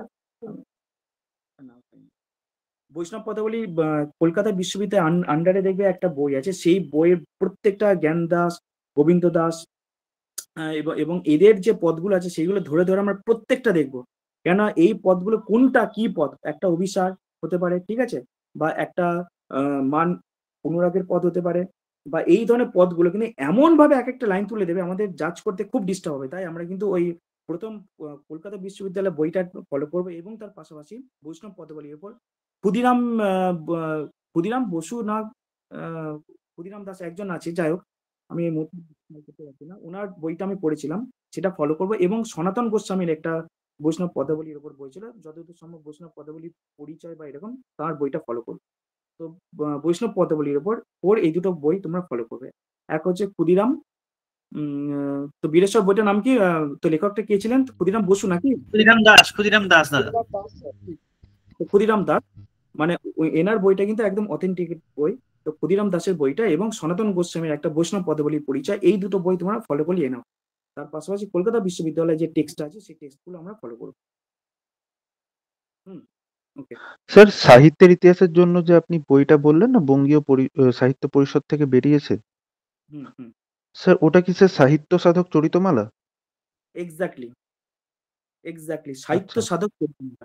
আমাদের সময় সাহিত্য সাধক চরিতমালা না, মানে ওই রকম ভাবে এখন মানে পরবর্তীকালে যেমন একটা পার্ট পার্ট করে দিয়েছে, ঠিক আছে, মানে 1 নম্বর খণ্ড, 2 নম্বর খণ্ড। আমাদের সময় তখন শুধুমাত্র কিন্তু এক একটা মানে ওই লেখক ধরে ধরে ওই রকম তাই ধরে ধরে হতো, ঠিক আছে। এখন তোমাদের কোনটা স্যার, বঙ্গীয় সাহিত্য পরিষদ থেকে বেরোনো বইটা? হ্যাঁ, ওই তো যেটা কুন্তল বললো যে সাহিত্য সাধক চরিতমালা, ওই বইটা তোমরা তো ফলো করবে। ওইটা একদম পুরো অথেন্টিক বই, এবং যা যা তথ্যগুলো আছে পুরো জেনুইন তথ্য, সাহিত্য সাধক তো চরিতমালা। তো আমার সামগ্রিকভাবে বইটা না, কিন্তু সামগ্রিক মানে আগে যে ছোট্ট ছোট্ট পাটে পাটে বেরোতো, সেই পাটে পাটে আমার কাছে আছে, তো সেটাও তোমরা ফলো করবে। ওই জন্য বলছি, মানে কোর বইগুলো বিভিন্ন ভাবে আমাদের ফলো করি। স্যার এটা একটু বুঝতে পারলাম না, এই যে বঙ্গীয় সাহিত্য পরিষদ থেকে আপনি বললেন যে বইটা বেরিয়েছে, সেটাই কি সাহিত্য সাধক চরিতমালা? হ্যাঁ, সেটাই সাহিত্য সাধক চরিতমালা। আচ্ছা, সাহিত্য সাধক চরিতমালা বইটা। এছাড়াও সাহিত্য অকাদেমি থেকে যেটা বলেছিলাম, বিভিন্ন সময় বিভিন্ন কবি বা লেখক নিয়ে পাটে পাটে পাটে পাটে বই বেরোতো, যেমন অন্নদা শঙ্কর রায় হোক বা কাজী আব্দুল ওদুদ। দাদা আমার কাছে একটা আছে, আমি ওটা দেখাচ্ছি, তোমরা দেখো। এটা তরুণ মুখোপাধ্যায়ের কাজী আব্দুল ওদুদ। বইগুলোর কি পিডিএফ পাওয়া যাবে বঙ্গীয় সাহিত্য পরিষদ থেকে যে বইগুলো বেরিয়েছে? এইরকম সাহিত্য একাডেমি এবং বাংলা একাডেমিতে গিয়ে ওই যেটা যেটা তোমার সিলেবাসে আছে, এই বইটা আমি এটা কিছুদিন আগে এটা কালেক্ট করেছি। তো এইরকম ভাবে এই বইগুলোর কথা স্যার বলছেন, বাংলা একাডেমি এবং সাহিত্য একাডেমি দুটোতেই জীবনী গ্রন্থ যেগুলো আছে ওগুলো পড়লেই হবে। মানে একদম পুরো কোর যে জীবনী গ্রন্থগুলো আছে ওগুলো কিন্তু হিস্ট্রিগুলো আমাদের এইভাবে দেখতে হবে। তাই ব্যাপারটা মানে খুব লেন্দি প্রসেস, মানে যত ভেতরে ঢুকবে তত মনে হবে যেন আমি আরো জানতে পারছি। এটা হচ্ছে ব্যাপার। তাই তোমরা সময় নষ্ট করবে না, তোমরা আজ থেকেই সিলেবাস প্রিন্ট আউট করো এবং সমস্ত কিছু তথ্যাদিগুলো বইপত্র জোগাড় করে পড়াশোনা করতে আরম্ভ করে দাও। ঠিক আছে, আশা করি আর কারো কোনো জিজ্ঞাসা নেই এবং তোমাদের প্রত্যেকের প্রথম জিজ্ঞাসা ছিল, আমি আমার যতদূর সাধ্য আমি তোমাদের সলভ করতে পেরেছি। স্যার তো আমার এই একটা বলে প্রশ্ন ছিল। আমার একটা প্রশ্ন ছিল। এক এক করে বলো তাহলে। স্যার বলছিলাম আমার তো গ্রাজুয়েশন আর বিএড করা আছে, তো আমি কি অ্যাপ্লিকেশন করতে পারবো? পারবে গ্রাজুয়েশন নিয়ে দুটো যে কোনো একটা থাকলে পাবে, মানে যেটা নোটিফিকেশন দিয়েছে তাতে রয়েছে। তো সেই নর্মস গুলো তো আমাদের দিয়ে দেওয়া হবে, গ্রুপে দেওয়া হয়েছে আগে, যারা নেই তারা চেয়ে নেবে। সেই এইগুলো অফিসিয়াল নোটিফিকেশন রিলেটেড ইনফরমেশন গুলো দেখলেই বুঝতে পারবে, পড়লেই বুঝতে পারবে। ওগুলো আমাদের আগের যে সেশন ছিল সেখানে বলা হয়েছে ক্রাইটেরিয়া কি কি আছে, এলিজিবিলিটি কি কি আছে। হ্যাঁ না, একটু আগে স্যার বললেন না, কে যেন বললো যে পিজিটি তে পোস্ট আছে, তো সেটাই ভাবলাম যে হয়তো টিজিটি পোস্ট আছে কিনা সেটাই। রয়েছে গ্রাজুয়েশন আর এমএ, কিন্তু বিএড মাস্ট। হ্যাঁ বিএড কমপ্লিট আছে। বেশ ক্রাইটেরিয়া অনুযায়ী বুঝতে পারো, কোনো অসুবিধা নেই, তুমি নিশ্চিন্তে তো পরীক্ষা দিতে পারবে, কোনো অসুবিধা নেই। স্যার আপনি যে বইটা দেখালেন আরেকবার দেখানো যাবে? বইগুলোর কি পিডিএফ পাওয়া যাবে স্যার বঙ্গীয় সাহিত্য পরিষদ থেকে? এটা বলতে বঙ্গীয়, এটা বাংলা একাডেমির বই, এটার দাম 100 টাকা, যদিও পাতলা বই। কত পাতা? প্রায় 60 পাতার বই আর কি। হ্যাঁ এগুলো মানে যেগুলো নেই ওগুলো পিডিএফ টা চাইছে স্যার। বাংলা একাডেমি এবং সাহিত্য একাডেমি এগুলো বার করেছিল, তাই নাহলে জীবনী গ্রন্থ বইগুলো পাওয়াই যায় না, খুব বুঝে বার করতে হবে। স্যার আমরা ভালো হতো স্যার, যে বইগুলো নেই বঙ্গীয় সাহিত্য পরিষদ বা বাংলা সাহিত্য একাডেমি থেকে যেগুলো বেরিয়েছে এগুলো পিডিএফ টা পেলে খুব উপকৃত হতাম। পিডিএফ এখন বসে বসে পিডিএফ করা এবং পিডিএফ করাটা তো একটা অনৈতিক ব্যাপার হয়ে যাবে। আমরা কি ওটা প্রিন্ট আউট করে নিয়ে আমরা মানে ঠিক আছে যেগুলো সাহিত্য পরিষদ থেকে বইগুলো পাঠিয়ে দেওয়ার ব্যবস্থা করা হবে। যদি তোমরা তো যারা অ্যাডমিশন নিয়েছো তোমাদের সবার যদি ইয়ে থাকে, একদিন কলেজ স্ট্রিটে গিয়ে আমরা বইগুলো নিয়ে এলাম, তারপর তোমরা একদিন বেলুর থেকে এসে কালেক্ট করে নিয়ে চলে গেলে, এইটুকু হেল্প করে দেওয়া যেতে পারে। তোমাদের কিন্তু অফলাইনে ক্লাসের জন্য আসতে হবে, মক টেস্টের জন্য আসতে হবে, তখন বইগুলো এসে নিয়ে যাবে। এটা মনে হয় বেশি বেটার হবে, কারণ তোমাকে সেই প্রিন্ট আউট করে তোমার পড়া আর একটা বই নিয়ে পড়া, দুটোর মধ্যে পার্থক্য আছে, বুঝলে? স্যার বলছি আপনাদের ক্লাস কি সবটাই অফলাইন হবে? আমাদের অনলাইনে ক্লাস হবে, অফলাইনেও কানেকশন থাকবে। আমাদের মক টেস্ট গুলো, এরকম মোটিভেশনাল ক্লাস বলো, মাসে একবার করে আমরা অফলাইন ক্লাসের জন্য স্টুডেন্টদেরকে ডাকবো। সবটাই ডিপেন্ড করছে স্টুডেন্ট আসবে। আমাদের অ্যাকোমোডেশন অফলাইনের আছে, যেহেতু পশ্চিমবঙ্গের বিভিন্ন ডিস্ট্রিক্ট থেকে ধরো জয়েন করেছে, কেউ হাওড়া, কেউ হুগলি, কেউ কলকাতা, কেউ পুরুলিয়া, কেউ বাঁকুড়া। তো সবার পক্ষে তো রেগুলার অফলাইনে আসা সম্ভব না, কিন্তু অফলাইনের অ্যাকোমোডেশন থাকছে। এবং আমরা চেষ্টা করব, আমাদের ধরো এই ফেব্রুয়ারি থেকে যদি শুরু করি, ফেব্রুয়ারি, মার্চ, এপ্রিল, মে, জুন, জুলাই, আগস্ট পর্যন্ত, যে মাসে একবার অন্তত অফলাইনে এসে 4 ঘন্টা ধরে আমরা এখানে পড়লাম, মক টেস্ট দিলে, সমস্ত কিছুটাই সামনাসামনি হলো, এরকম থাকবে। মানে অনলাইন অফলাইন দুটো ব্লেন্ডেড মোডই থাকবে। ঠিক আছে, যদি সেটা অফলাইন হয়ও স্যার প্লিজ একটু রবিবার বা এরকম কিছু করলে আমাদের সুবিধা হয়, জানি না। এটা রবিবারই থাকবে। ঠিক আছে, অফলাইনে যখন মাসে একদিন থাকা হবে তখন এটা রবিবার। এখান থেকে আউট লেফট হচ্ছি, তোমাদের প্রত্যেককে শুভেচ্ছা অভিনন্দন আমার রইল। ঠিক আছে, ওকে, অল দ্য বেস্ট। স্যারকে আমরা আবারও ডাকবো, স্যার ব্যস্ত থাকেন, তবুও তোমরা যদি উৎসাহিত থাকো, তোমাদের যদি কাজে মনে হয় যে স্যারের কথাগুলো দরকারি, স্যারকে ডাকবো, স্যারের সঙ্গে আমাদের যোগাযোগ থাকবে। এবং আমিও রিকোয়েস্ট করেছি স্যারকে যে মাসে যদি একটা করে ক্লাসও স্যার নিতে পারেন প্রত্যেকটা টপিকের উপর থেকে, কিভাবে পড়তে হবে সেটাও যদি দেখিয়ে দেন তাহলেও অনেকটা পাওয়া। তোমাদেরকেও এটা বলার যে তোমরা সময় নষ্ট না করে এই সুযোগটা কাজে লাগাও। সে সেলফ স্টাডি করে হোক, এখানে পড়তে হবে, ভর্তি হতে হবে, এরকম কোনো ব্যাপার নেই। স্যার কিন্তু কোনো কোচিং এ না পড়ে নিজে পড়েই কিন্তু চাকরিটা পেয়েছে।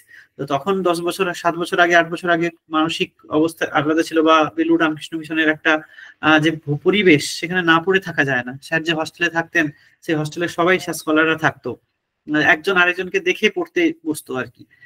তো আমরা তো এখন আর হস্টেলে থাকি না, সবাই এখন বাড়িতে চলে এসেছি, ফলে বাড়িতে অনেক রকম ব্যারিয়ার থাকে।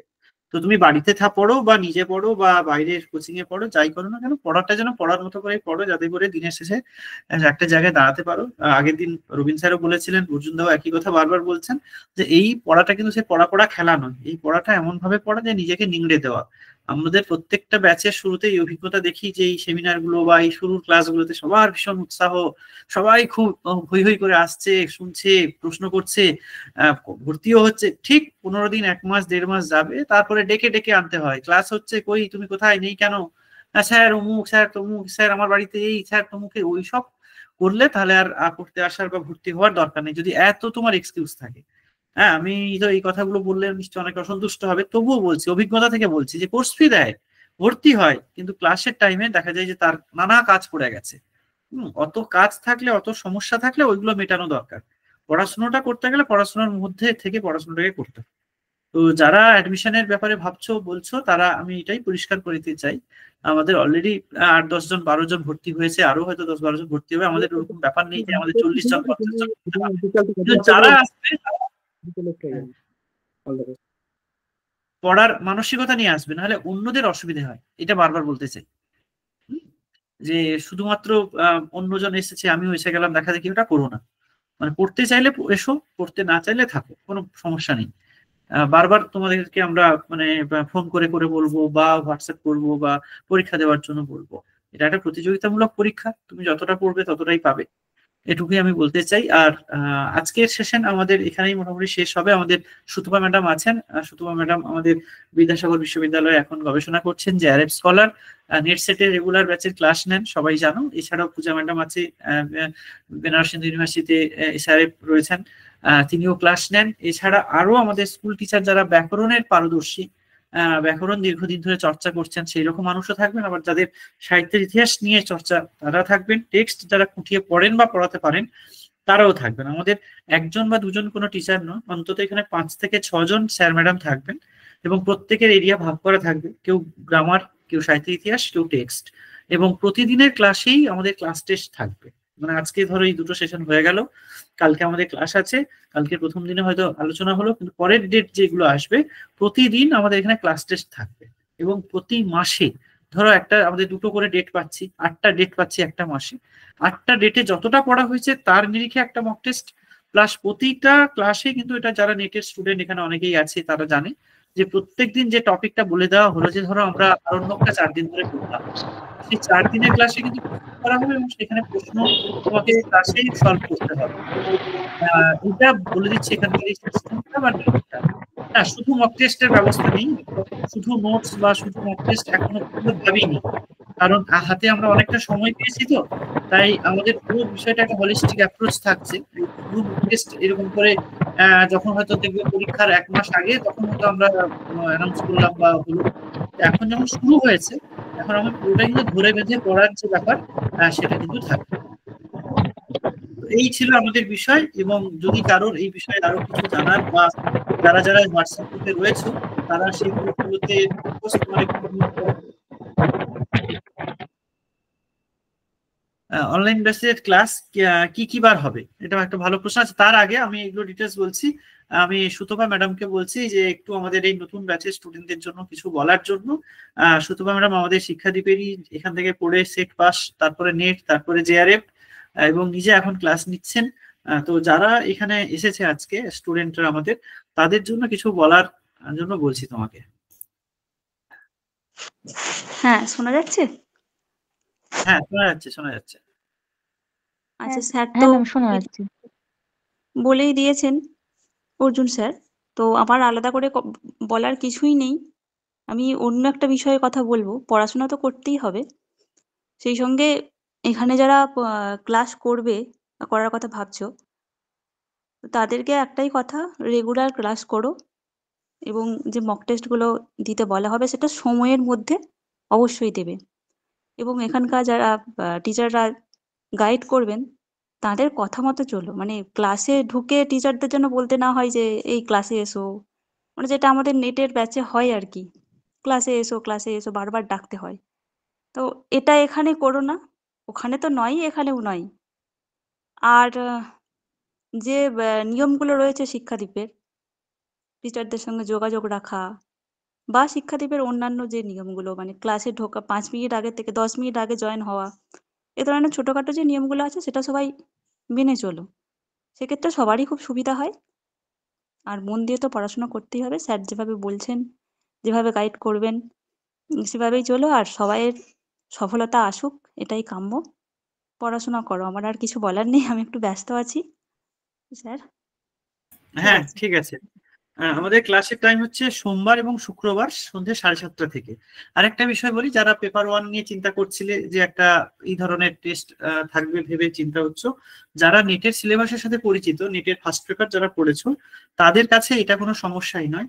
আমি এটুকু বলতে পারি যে পেডাগজি কিছু কোশ্চেন থাকবে, ম্যাথমেটিক্যাল ইঞ্জিনিয়ারিং কোশ্চেন থাকবে, হয়তো কম্পিউটার রিলেটেড কিছু কোশ্চেন থাকবে, যেটা এখন সর্বভারতীয় স্তরে সিটেট এর যে স্ট্যান্ডার্ড তোমরা দেখেছো বা টেটের যে স্ট্যান্ডার্ড, ওই ধরনেরই একটা কোশ্চেন হবে।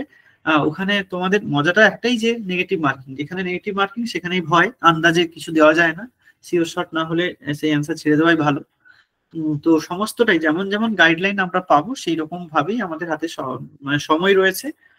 ততদিন পর্যন্ত আমরা গাইড করবো। অনলাইন ক্লাস সপ্তাহে 2 দিন করে বললাম, সোমবার এবং শুক্রবার সন্ধ্যে 7:30 থেকে, এবং প্রতিটা ক্লাস দেখো তোমরা দেখতে পাচ্ছ যে রেকর্ড হচ্ছে, রেকর্ডিং চালু আছে। ক্লাসের শেষে মানে কালকে 12 ঘন্টার মধ্যে প্রসেস হয়ে যায়, তারপরে তোমাদেরকে এটা দিয়ে দেওয়া হয়, তোমরা নিজেরা এটা দেখতে পাবে যতবার খুশি। প্রতিটা ক্লাসেরই এইভাবে রেকর্ডিং দেওয়া হয়। মক টেস্টের কথা তো ম্যাম বললেনই। পরীক্ষার ডেট তোমাদের নিশ্চয়ই মনে আছে, বাংলা মাধ্যমের জন্য 14 তারিখ আর ইংরেজি মাধ্যমের জন্য 20 তারিখ। তো ক্যালেন্ডার, প্রত্যেকেই নতুন বছরে ক্যালেন্ডার পেয়েছো, বাড়িতে ক্যালেন্ডার লাগানো আছে। আমার এইটুকুই অ্যাডভাইস থাকবে যে আজকে থেকে একটা করে ডেট কাটতে থাকো। যে 2025টা এত সুন্দরভাবে শুরু হয়েছে, ভাবতেই পারছো না যে 31 তারিখে মনে হয় নোটিফিকেশনটা এলো। একটা নতুন বছরে নতুন উদ্যমে নতুন জার্নি শুরু করো। একদম সেপ্টেম্বর পর্যন্ত যদি তুমি লাগাতার ভাবে লেগে থাকতে পারো, পড়াশোনা করতে পারো, তারপরে তুমি ছেড়ে দাও বাকিটা যাদের হাতে আছে। কোর্ট আদালত, পিএসসি, কি হবে না হবে ভাগ্য সব আলাদা, কিন্তু হাতে তোমার যেটা আছে ওইটা একটু করে দেখাও। কারা কারা ক্লাস নেন স্যার? এই যে বললাম, সুতপা ম্যাম নেবেন, আমাদের পূজা ম্যাম নেবেন, এবং স্কুল কলেজে যারা পড়াচ্ছেন, যারা ভালো পড়াতে পারেন, সেই সমস্ত স্যার ম্যাডামরাই নেবেন। একজন দুজনের কোনো নাম বললাম না, তার কারণ আমাদের লিস্টে অন্তত 5 থেকে 6 জন আছেন। আজকে অর্জুন স্যার যেমন নিলেন, অর্জুন স্যারেদের স্পেশাল ক্লাস থাকবে, রবীন স্যারেরও ক্লাস থাকবে, প্রফেসরদেরও ক্লাস থাকবে, অ্যাসিস্ট্যান্ট টিচারদেরও ক্লাস থাকবে। ফলে কোয়ালিটি ক্লাস পাবে, এটুকু আমরা অ্যাসিওর করতে পারি। মানে সেইটা তোমরা কতটা পড়বে সেটা তোমাদের বিষয়, কিন্তু যারা পড়াবেন তাদের যোগ্যতা নিয়ে কোনো প্রশ্ন নেই, এইটুকু তোমাদেরকে বলার। আর আমাদের কোর্স ফির ব্যাপারটা একটু বলে দিই, যারা তোমরা জিজ্ঞেস করছিলে, সেটা হচ্ছে যে আমাদের 9 মাস মানে পুরো এক্সাম পর্যন্ত আমাদের 6,000 টাকা কোর্স ফি, সেটাকে 2 হারে দিতে পারবে। এবারে 3,000, আবার 2 মাস পরে 3,000, এই দিয়ে তোমরা ক্লাসে জয়েন করতে পারবে। আমাদের এই আর কোনো ফ্রি সেমিনার সেশন হবে না, এবার যা হবে আমাদের একেবারে পেড ব্যাচের যেমন ক্লাস তেমনিই হবে। কালকে আমাদের শুক্রবার নেক্সট ক্লাস আছে। এইটুকুই তোমাদের বলার। যদি কারোর কোনো জিজ্ঞাসা থাকে আমাকে এই নাম্বার দেখো এখানে লেখা আছে, যেটা লিঙ্কের উপরে 9830345684, বা তোমরা হোয়াটসঅ্যাপ গ্রুপে অনেকে জয়েন হয়েছো, পার্সোনালি মেসেজ করতে পারো। এটুকুই বলার, সবাই ভালো করে পড়ো, কারণ হতাশা বা কষ্ট এতদিন ধরে যেটা চেয়ে এসেছো যে একটা নোটিফিকেশন আসুক আমরা পড়ি, সেটা কিন্তু এসে গেছে।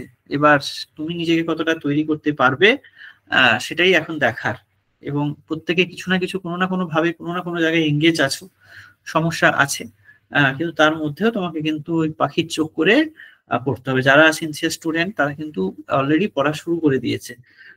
তোমরা কিভাবে পড়বে, কেমন করে পড়বে, সেই সমস্ত কি বই পড়বে, এই বিষয়গুলো তো আমরা এখান থেকে জানাতে থাকবো, কিন্তু আসল কাজ হচ্ছে তোমাকে পড়তে হবে। ঠিক আছে? তো তারা আজকের সেশন আমরা এখানেই শেষ করছি। কালকে আমাদের স্যার যাদের আমার একটা ক্লাস, প্রশ্ন ছিল, লাস্ট প্রশ্ন। হ্যাঁ বলো। স্যার বলছিলাম মানে যেটা পরীক্ষা হবে কোশ্চেনে, হ্যাঁ সেটা কি শুধু হ্যাঁ বাংলা থেকে কোশ্চেন থাকবে নাকি যেমন টেটে 5টা বিষয় নিয়ে পরীক্ষা ছিল